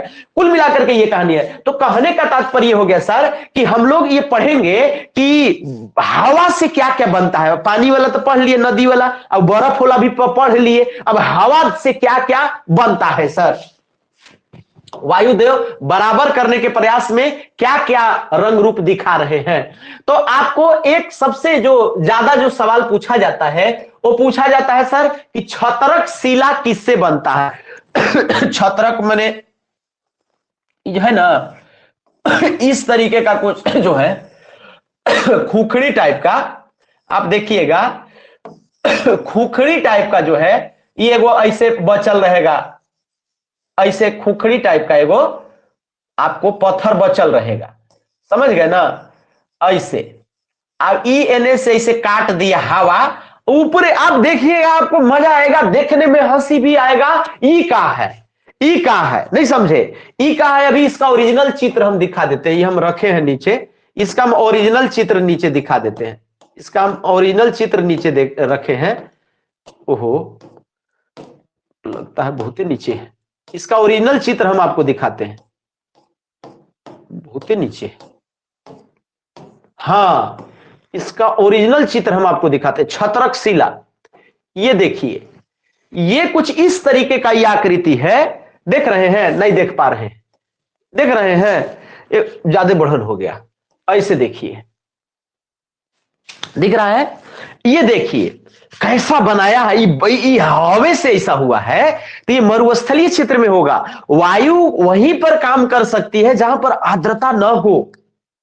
यदि आर्द्रता होगी, यदि समुद्री इलाका होगा, तो हवा में और हवा में बालू नहीं होगा, हवा में धूलकण नहीं होंगे, कंकड़ पत्थर नहीं होगा, तो टकराएगा वो बालू में, अनहड़ उड़ना चाहिए, अनहड़। तब जाकर के ऐसा टकरा टकरा के लाख साल में ऐसा ही बनाएगा आकृति। तो ये छत्रक शिला हो गया, छाता टाइप के, खुखड़ी टाइप के। तो इसको छत्रक शिला कहां बनता है सर? मैंने कैसे बनता है, कहां बनेगा? तो गौरम प्रदेश में मरुस्थल के इलाका में बनेगा। कैसे बनेगा? तो वायु से पवन देव बनाएंगे, पवन देव बनाएंगे। ये काहेला पत्थर कैसन तोड़े हैं पवन देव? ये चिकन करने के चक्कर में पूरा खत्म करके इसको प्लेन मैदान, लोएस मैदान बनाने पर तोले हैं। ये कभी ना कभी जो है इंडोजेनेटिक फोर्स के कारण जो है ये उठा हुआ जो है सो जमीन है, इसको अब पवन जो है इसको बराबर करने के चक्कर में लगे हुए हैं। दो प्रकार का फोर्स हमेशा काम करता है, एगो बिगाड़े वाला और एगो बनावे वाला। आप समझ रहे होंगे कि हम क्या आपको बताना चाह रहे हैं। अब आप समझिएगा। चलिए, तो हवा द्वारा और क्या क्या इसका जीवांत, आप जिंदा रूप देख लिए ना का बनता है। अब थोड़ा इसका प्रतीकात्मक देखिए कि क्या क्या बनता है। तो एगो तो छत्रक शिला बनता है सर। चलिए भैया, छत्रक शिला। अच्छा, एगो जो है सो इसको हम तो तीपल शिला नहीं, इसको हम धीपल शिला कहते हैं। आप जानते हैं पदार्थ का नियम है कि दुनिया की सभी वस्तुएं जो है जब गर्म करी जाती है तो उसके अणुओं में प्रसार होता है। अणुओं में प्रसार होने के साथ ही जो है वो जब अणु ऐसे ऐसे हो जाते हैं, मत के ना, और अचानक से जब ठंडा किया जाता है तो फूट जाते हैं। तो ये तीपल नहीं है, इसको धीपल शिला हम कहते हैं। शिला माने पत्थर, शिला माने वो गाना वाला नहीं, तो शिला माने पत्थर। तो ये तीपल हम इसको तीपल नहीं, इसको धीपल शिला कहते हैं। तो पूछेगा सवाल कि तीपल शिला का निर्माण कब और कैसे होता है? तो तीपल शिला का निर्माण जो है वो पवन का काम है करना। ये जो है गर्म प्रदेशों में जो है वो आपको क्या होता है कि जब गर्म होता है शिला और पानी जब बरसता है तो वो टूट जाता है और उसी पर हवा वगैरह उसको मार मार के आउ चकनाचूर कर देता है, फोड़ देता है। कई भागों में ये टूट जाता है, हवा उड़ा उड़ा करके उसको एने ओने बिखेर देता है। तो इसको तीपहल शिला कहते हैं। तो तीपहल शिला और छत्रक शिला दुगो याद रहेगा। ये क्या काम है? पवन के काम है। एक आपको इसको छोड़िए, एक आपको भू स्तंभ, इसको जो है जियोजेन कहते हैं, इसको जो है जियोजेन कहते हैं। अंग्रेजी में इसको क्या कहते हैं? जियोजेन। तो जियोजेन और यारडंग, जियोजेन और यारडंग का निर्माण कहां होता है सर? अब ये जियोजेन क्या है और यारडंग क्या है सर? ये ऐसे उठल रहेगा, अब एने एगो ऐसे एगो एकरा पर रहेगा, ऐसे उठल रहेगा, एकरा पर ऐसे रहेगा, एगो ऐसे उठल रहेगा और एगो एकरा पर ऐसे रहेगा, एगो ऐसे उठल रहेगा, एकरा पर ऐसे रहेगा। ऐसा जब आप देख लीजिए, मतलब समझिए कि ई बनल होगा जो है मरुस्थल में। ई काम है हवा के। हवा ऐसा ऐसा जो है कलम उठा दिया है, ये देख के आपको बड़ी आश्चर्य होगा। तो भू स्तंभ यानी जियोजेन और यारडंग का निर्माण कहां होता है? तो ये मरुस्थलीय इलाका में। जियोजेन यारडंग मरुस्थल में। जियोजेन यारडंग हवा से बनता है, जियोजेन यारडंग हवा से बनता है, जियोजेन यारडंग हवा से बनता है, जियोजेन यारडंग हवा से बनता है, जियोजेन यारडंग हवा से बनता है, जियोजेन यारडंग हवा से बनता है, जियोजेन यारडंग हवा से बनता है, जियोजेन यारडंग। ये लीबिया का यारडंग बहुत प्रसिद्ध है, यदि आप याद रख सके तो बहुत अच्छा है। लीबिया सर अफ्रीका का एक देश है सर, लीबिया में यारडंग बहुत प्रसिद्ध है सर। ये तो अस्मिक शिला छेद हो गया, इसमें इसको रहने दीजिए। खत्म। अब ये आपको वो अपर्दन वाला था, मैंने तोड़ फोड़ करने के बाद ई जमा हुआ है बालू, तो ई का बनता है पावन। यदि जमा करेगा बालू, तब बालू जमा करेगा तो क्या बनाएगा? तो क्या बनाएगा सर? क्या बनाएगा सर? तब पावन यदि जमा करेगा बालू तब बरखान बनाएगा। अब ये सवाल बहुत बार पूछा जाता है कि बरखान का निर्माण कहां होता है। तब बरखान का निर्माण जो है वो बालू से होता है, बालू से हवा कर देता है। बरखान कहां देखने को मिलता है सर? तो यहां देखने को मिलता है। ये आपको इस तरीके से अर्धचंद्राकार ऐसे रहेगा, समझ गए ना? तो हवा इन्हें से मार रहा है, एक ऐसे बालू नहीं देखे राजस्थान में ऐसे बलुया पूरा रहता है, एकदम बालू के पहाड़ नहीं सर बात के। ये आपको रहता है बरखान सर। बरखान सिर्फ याद कर सके तो ठीक है, नहीं तो आगे इसको छोड़िए, समझ के ना। इसको लहरदार बालू ये देखे होंगे आप, ये ऐसा कवा देखे होंगे, एक पर ऊंट चल रहा है, ये लहरदार बालू का निर्माण, या इसको आप टिब्बा भी कहते हैं। क्या कहते हैं? टिब्बा। तो बालू का टिब्बा कल भी बताए थे कहां बनता है। तो बालू का टिब्बा जो है वो मरुस्थलीय क्षेत्रों में बनता है। आगे इसको रहने दीजिए, आगे इसको रहने दीजिए। अब आ जाइए जो है, ये खत्म हो गया हमारा किसका वाला, बालू वाला, हवा वाला खत्म हो गया। अब थोड़ा सा हम लोग 5 मिनट बात कर लेंगे कि अब जो है थोड़ा सा 5 मिनट हम लोग बात कर लेंगे कि अच्छा, गुप्ता धाम कभी गए हैं? गुप्ता धाम नहीं गए हैं? गुप्ता धाम गए हैं? गुप्ता धाम जाइएगा ना तो ये चीज आपको मिलेगा। क्या मिलेगा? ये चीज आपको मिलेगा। वैसे जगह पर जहां पर कैल्शियम कार्बोनेट वाला जो है सो जमीन होता है, समझ रहे कि नहीं? यानी जहां चूने की अधिकता होती है और जहां पर जो है नमी भी रहता है, पानी भी रहता है, तो चूना और पानी जो है से तो पनीमा घोल घोल करके तरह तरह का आकृति बनाता है। तो इसको जो है यदि घाटी टाइप का बन गया तो इसको कास्ट घाटी कहेंगे। क्या कहेंगे? कास्ट घाटी कहेंगे। ये कौन जगह पर बनता है?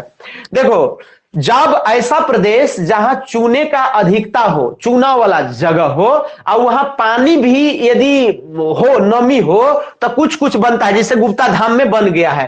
तो गुप्ता धाम का यह कहानी है कि जब शंकर भगवान भस्मासुर को जो है वो आपको तपस्या किया तो वो आशीर्वाद लिया कि हमको ऐसा आशीर्वाद दीजिए कि हम जेकरा पर हाथ धरे वो भस्म हो जाए।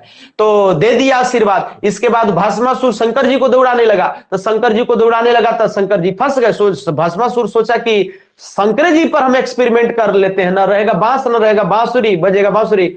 हमको दिया है आज आशीर्वाद तो अगला दिन दूसरे को भी दे सकता है। तो इसलिए अगल बगल में कोई दिख भी नहीं रहा है, तो जे दिया है आशीर्वाद ओकरे पर एक्सपेरिमेंट कर लेते हैं। अब शंकर जी समझ गए कि इसका नियत खराब हो गया। अब वो दौड़ाने लगा शंकर जी को। अब शंकर जी भागते भागे विष्णु भगवान के पास, सारे देवता कहे कि तो भस्म कर देगा शंकर भगवान के, तो दिमाग लगाइए। तो विष्णु जी मोहिनी अवतार लिए। अब मोहिनी अवतार लेकर के उसको नचाने लगे, फंस गया माया जाल में। तो गाना भी है कि माया तेरी जो है सो मत के ना। तो माया के वजह से जो है सो प्रभु की माया में फंस गया और वो मोहिनी से नाचने लगा। कपार पर हाथ जो है से रख के विष्णु भगवान नाचे, तो वो अपना ही नाचा। तो नाचा तो जो है वो क्या हो गया? भस्म हो गया। तो ये गुप्ता धाम की कहानी। तो गुप्ता धाम में आप देखिएगा तो आपको कास्ट घाटी मिलेगा, अंधी घाटी मिलेगा। जहां आप कास्ट देखिएगा शब्द, यूगोस्लाविया एक जगह है, यूगोस्लाविया में एक कास्ट प्रदेश है, वहीं से ये शब्द आया है। तो कास्ट प्रदेश जो होता है, का आधा स आउटक, जिसको कास्ट कहेंगे, समझ बात ना। ये कास्ट माने जाति वाला नहीं, कास्ट इस तरीके का। तो ये जो कास्ट आप देखेंगे, कास्ट जिसको कहेंगे, तो कास्ट जो है, कास्ट घाटी, अंधी घाटी माने जाइएगा तो पूरा एकदम अनहरिया रहेगा, तो इसको अंधी घाटी कहेंगे। यू वाला, यू वाला, समझ के ना, यू वाला, यू वाला, यू वाला, यू वाला, यू वाला, ये आपको यहां पर मिलेगा। यू वाला यहां पर मिलेगा। आओ देखिए कौची मिलेगा। ये गुफा, मेन गुफा यहां देखिए, जिसमें इंपोर्टेंट आपको जो है वो ये चीज है। कौची है सर? एक स्टैलेक्टाइट है सर, गुफा है। ये देखिए, ये जो देख रहे हैं ना, ये गुफा है।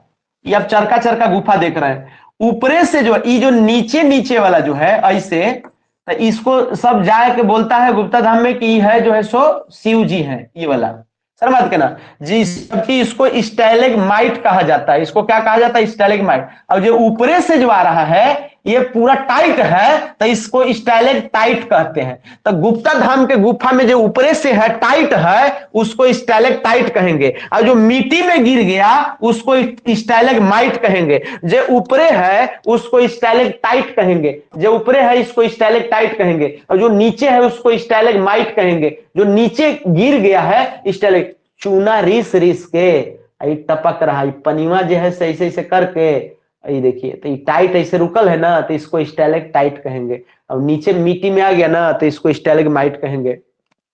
जो जमीन में रहता है, फिर मतलब गुफा में नीचे चूना का आकृति, उसको क्या कहा जाता है? स्टैलेग्माइट कहा जाता है। जो ऊपर रहता है उसको क्या कहते हैं? स्टैलेक्टाइट कहते हैं। उसको क्या कहते हैं? स्टैलेक्टाइट कहते हैं। ऊपरे है, टाइट है, माने अभी इतना ताकत है कि नीचे नहीं गिरा है, तो टाइट है गुफा में, तो स्टैलेक्टाइट कहेंगे। नीचे गिर गया तो स्टैलेग्माइट कहेंगे। आई दुयो नीचेल का आई ऊपरल का दुयो एक में सट गया, तो इसको कॉलम कहेंगे, हिंदी में स्तंभ कहेंगे। दुयो एक में सट गया, स्टैलेक्टाइट अब स्टैलेग्माइट, टाइट और माइट दुयो एक में सट गया, तो इसको स्तंभ कहेंगे। इसको क्या कहेंगे मेरे भाई? स्तंभ कहेंगे। गुफा का द्वार होइए गया, घुसिएगा ना अथी में, गुप्ता धाम में, तो ऐसे घुसिएगा। कहीं कहीं आपको पूरा कॉलम मिलेगा, ऐसा लगेगा जैसे कॉलम खड़ा है, समझ के ना। तो ये कॉलम क्या है? स्टैलेक्टाइट और स्टैलेग्माइट मिल गया है। ऊपरे खाली लटकल है, टाइट है, तो ऊपर ही तो ये स्टैलेक्टाइट है। नीचे मिट्टी में है, शंकर भगवान इसको बोलते हैं लोग, तो स्टैलेग्माइट है। मान्यता अपनी जगह है, मान्यता है, ठीक है, लेकिन इसको भूगोल साइंस जो है वो दूसरे हिसाब से परिभाषित करता है। बात पकड़ रहे होंगे? नहीं पकड़ रहे हैं? बात पकड़ रहे हैं? नहीं पकड़ रहे हैं? बाकी क्या है कि आपको कुछ याद करने के लिए है, आप इसको याद कर लीजिएगा। अब क्या कर लेना है? याद कर लेना है, याद कर लेना है, याद कर लेना है। अब तो याद कर लेना है। आप 5-10 को सवाल बना लीजिए। अब बाकी हम आपको पीडीएफ आज भेजेंगे, आपको सब रट रूट के आना है। देखो थोड़ा अपना नहीं रटोगे तो काम नहीं हो पाएगा। बात समझ गए नहीं? बात के विधिवत जितना समय हमको लग रहा है कि करा देना चाहिए एकदम, उतना हम सब करा दे रहे हैं, लेकिन तनी मनी जो है ना फास्ट चलना ही पड़ेगा, नहीं तो नहीं काम होगा। बात समझ रहे हैं ना? नहीं समझ रहे हैं? काम ही नहीं होगा, टाइम कम रहेगा ना। हाँ, ये हो सकता है कि जैसे क्लियर कर दे कि हम 2-3 महीने बाद एग्जाम लेंगे, तब तनी आओ आराम आराम से कर देंगे, लेकिन फास्ट होने दीजिए ना, कोई दिक्कत नहीं है। फास्ट पढ़ लीजिएगा तो आपकी क्या ना फायदा है। हो जाए तो हो जाए एग्जाम, समझ रहे कि नहीं समझ? मैं तो मानता हूं कि हो जाए तो ठीक है, क्योंकि लोकसभा का चुनाव है, इसके बाद फिर विधानसभा का भी चुनाव है नवंबर में, तो हो जाए तो बढ़िया है, नहीं तो एग्जाम फंसेगा तो फंसता चला जाता है।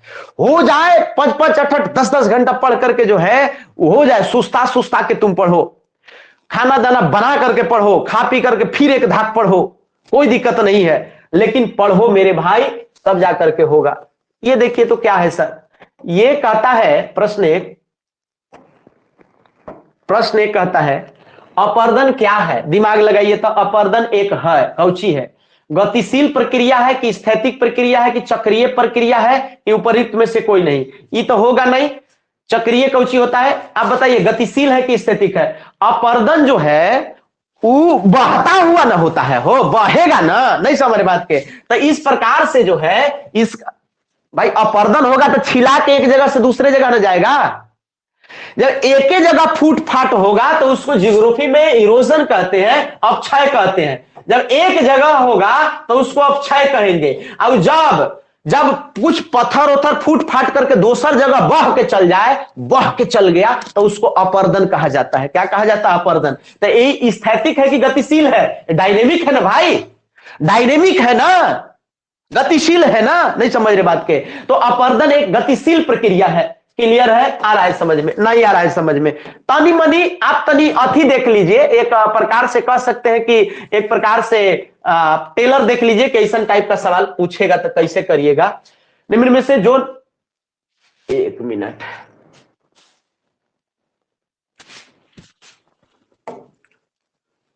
हाँ, निम्न में से जो नदी निर्मित स्थलाकृति है बताइए। तनी मनी यदि दिमाग यदि यूज किए होंगे तो तनी मनी जो है वो यदि यूज किए होंगे तो बताइए निम्नलिखित में से कौन सा नदी निर्मित स्थलाकृति है? कमेंट करिए तो देखे तो आप सूतल हैं, जगल हैं। नदी से क्या बनता है भाई? नदी निर्मित, तो नदी से भाई एस्कर, और आप एस्कर वगैरह, और एस्कर और ड्रमलीन दूगो हम आपको बताए थे, ये हिमानी से बनता है। एस्कर और ड्रमलीन जो है हिमानी से बनता है। भृगु जो है वो आपको समुद्र से बनता है, समुद्र में बनता है। समुद्रुआ वाला कल है बता दिए थे, इसलिए खाली पीडीएफ दे दी है, पढ़ लीजिएगा। यारडंग अभी बताइए, यारडंग प्लस जीवजेन अभी बताए, यारडंग प्लस जीवजेन कहां बनता है? तो हवा में बनता है। सब ध्यान दो, यारडंग प्लस जीवजेन कहां बनता है? यारडंग प्लस जीवजेन, छत्रक शिला, यारडंग, जीवजेन हवा में बनता है। भृगु वगैरह समुद्र में बनता है, पहले बताए थे। यस्कर और ड्रमलिन कहां बनता है? नूनाटाक, सर्क, ये सब कहां बनता है? तो हिम हिम हिम से बनता है। गोखुर झील, अब ये न कहे कि जब ऐसे ऐसे सांप कर रहा है, अब ज्यादा टेढ़िया गया तो वो गोलिया के आगे निकल जाता है, तो जो गोलिया के जो छोड़ दिया ये ना गोखुर झील है। तो ये छोड़ दिया माने निक्षेप कर दिया, तो ये नदियों का निक्षेपणात्मक स्थल रूप है क्या सर? गोखुर झील। नहीं समझ पा रहे हैं? अरे भैया नहीं समझ रहे हैं, नहीं समझ रहे हैं। नदी निर्मित अपरदनात्मक, तनी सुन, इसको डिफिकल्ट किया है। नदी भी पूछ रहा है, अब इसको अपरदनात्मक भी पूछ रहा है। क्या पूछ रहा है सर? नदी द्वारा अपरदनात्मक। क्या पूछ रहा है सर? नदी द्वारा अपरदनात्मक, नदी से। तो कौची होगा? इकेम कौची होता है? छोड़ दीजिए। कैनियन, कैनियन क्या होगा सर? बताइए। कैनियन, लूप छोड़िए। जीवजेन तो अभी बताइए दिए, जीवजेन यारडंग, सर मत के ना। तो कौन आंसर होगा बताइए? गार्स कैनियन है ना होगा। गार्ज कैनियन अभी ना बताया कि जब भी आकार की जो घाटी होती है छोटी होती है तो गार्ज कहलाती है, और बड़ी भी आकार की घाटी हो जाती है तो कैनियन कहलाती है। अभी ना बताए भाई, तो ये अपर्दन है ना। और इवेन की जलोढ़ शंकु, जलोढ़ पंख, डेल्टा, तटबंध, ये सब जो है आपको उसका निक्षेपणात्मक हो जाता। नहीं समझ रहे हैं? बहुत अच्छा, आप सवाल आंसर कर रहे हैं। इसका आंसर कैनियन है सर, इसका आंसर कैनियन है सर। एक आध दुगो सवाल देख लेते हैं सर, एक आध दुगो सवाल देख लेते हैं सर, एक आध दुगो। मेहराब कौची है? हम काल बड़ी बताए थे मेहराब, याद करिए, ऑप्शन करिए। मेहराब वो हवा से है कि हिमानी से है कि नदी से है? कल हम बताए थे सर कि यदि समुद्र का लहरा जो आता है, अब ऐसे एगो पत्थर है, ये एगो ऐसे पत्थर है, समझ गए? ये ऐसे पत्थर है। अब एकरा में जो है वो क्या कर दिया सर कि क्या कर दिया कि ऐसे जो है सो एगो जगह बना दिया, इसे छेद, समझ के ना, समझ के ना, ए पार ले ऊपर छेद कर दिया इस समुद्र के लहरा मार मार के पत्थरिया में। मेहराब हो जाएगा सर। कौची हो जाएगा सर? मेहराब। तब मेहराब समुद्र वाला है। क्या वाला है सर? मेहराब समुद्र से रिलेटेड है। मेहराब समुद्र से रिलेटेड है। समझ रहे समझ के? यह यदि ए पार से ओ पार नहीं होता, ई खाली गुफा जैसन बन जाता, तो इसको समुद्री गुफा कहते। लेकिन दो भाग से यदि ए पार से ओ पार कर दिया मुस के बियर टाइप के, तो इसको मेहराब कहते हैं। कल बताए थे एनसीईआरटी के 7th क्लास में भी ये पढ़ना है, और कल हम ऑलरेडी बता चुके हैं, तो ये आप आराम से कर सकते थे। इस तरीके के भी प्रश्न बनेंगे। हम आपको थ्योरी प्रैक्टिकल दोनों आपको करा रहे हैं। चलिए, तो सागर द्वारा ये निर्मित स्थल स्वरूप था। सागर के लहर से निक्षेपणात्मक स्थलाकृति कौन रहेगा? निक्षेपणात्मक, आप दिमाग लगाइए।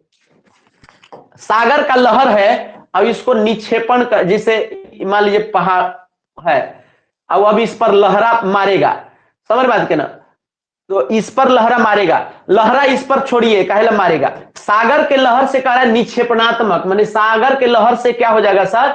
निक्षेपण, माने जामा करेगा। देखो गुहा स्तंभ जो है, एक मिनट, गुहा स्तंभ जो है मतलब ऐसे कॉलम होगा, ऐसे कॉलम खड़ा हो जाएगा, तो ये निक्षेपणात्मक स्थल रूप नहीं हो सकता है। वात गर्क काष्ठ स्थलाकृति में बनता है, वो आपको वात गर्त जो है ऐसे वो गाढ़ा हो जाता है काष्ठ प्रदेश में, चूना वाले पत्थर में, तो वात गर्त बनता है। जल प्रपात जो है वो नदी से बनता है सर, तो ये आपको ई जो है लहर का निक्षेपण जो है टोम्बोलो ही होगा, फिर टोम्बोलो ही होगा। तो इस तरीके से आप इसको पकड़ सकते थे, इसको आप पकड़ सकते थे। आगे बता रहे हैं सर, पवन के द्वारा जो है वो कौन स्थलाकृति आपको समझ में आ रहा है? अ ब स द, पवन के द्वारा जो है वो कौन जो है वो आपको, अब देखिए अभी जस्ट बताए हैं इसको। पवन के द्वारा बताइए, पवन द्वारा स्थलाकृति कंदरा है, लूप है, तिपहल शिला है, टोरा रोसा है, कौन है? दिमाग लगाओ, बोलो। सी आप लोग बता रहे हैं, बहुत अच्छा। अभी तो बोले कि तिपहल शिला नहीं, हमें एक धीपल शिला कहते हैं। अभी तो बता रहे थे छत्रक शिला के बगल में था धीपल शिला। बहुत बढ़िया सर, आप कर ले रहे हैं सर। तो पवन से नहीं होता है सर तिपहल शिला। अभी ठीक है, बहुत बढ़िया है। चलिए, बहुत अच्छी बात है, बहुत बढ़िया, बहुत बढ़िया। अब सवाल है, कई गो सवाल हो गया, कई गो सवाल, 6 गो हुआ है, अब होगा 2-4 गो। 7वां सवाल देख लेते हैं सर। 7वां सवाल, यदि आप इसको बना सके तो बनाइए, अभी हम बताए हैं। आपका यदि ब्रेन तगड़ा है तो आप बनाइए। हिमानीकृत माने बर्फ से कौन बनता है सर? भूस्तंभ बनता है, लिपिज बनता है, नेडुल्स बनता है, सर्क सर्क बनता है। सर्क बताए थे, यदि आप पकड़ सके तो। सर्क हो गया सर, सर्क हो गया सर, सर्क हो गया, टर्न हो गया और हॉर्न हो गया। इस तरीके वाला बर्फ से बनता है। सर्क, टर्न और हॉर्न, सर्क, टर्क और हॉर्न बर्फ से है। सार्क, टर्न, हर्न बर्फ से है। सार्क, टर्न, हर्न बर्फ से है। सार्क, टर्क, हर्न बर्फ से है। कहानी खत्म हो गया सर, कहानी खत्म है सर, कहानी खत्म है। एक दो और प्रश्न देख लेते हैं सर। भूमिगत जल से कौन निर्मित है? भूमिगत जल से। भूमिगत जल बोले तो जानते हैं क्या? भूमिगत जल माने काष्ठ स्थलाकृति, माने जमीन के भीतर, माने गुप्ता धाम, गुप्ता धाम, गुप्ता धाम ये चूना वाला है। अब एक पर पानी चू चू करके कौची बना सकता है। आप इसको, हम इसको आपको बतेबे नहीं किए। एक्चुअली जो अशुतास्म जो है वो आपको स्टैलेक्टाइट को कहते हैं। स्टैलेक्टाइट को कहते हैं। तो इस तरीके से जो है स्टैलेक्टाइट को कहते हैं अशुस्तास्म, ठीक ना, उसका अंग्रेजी था वो। तो ई वाला इसको धरिएगा। अब स्टैलेग्माइट को निश्चुस्तास्म कहते हैं। स्टैलेग्माइट को निश्चुस्तास्म कहते हैं। तो अब ये ना कहे अशुस्तास्म माने कौची, जैसे ई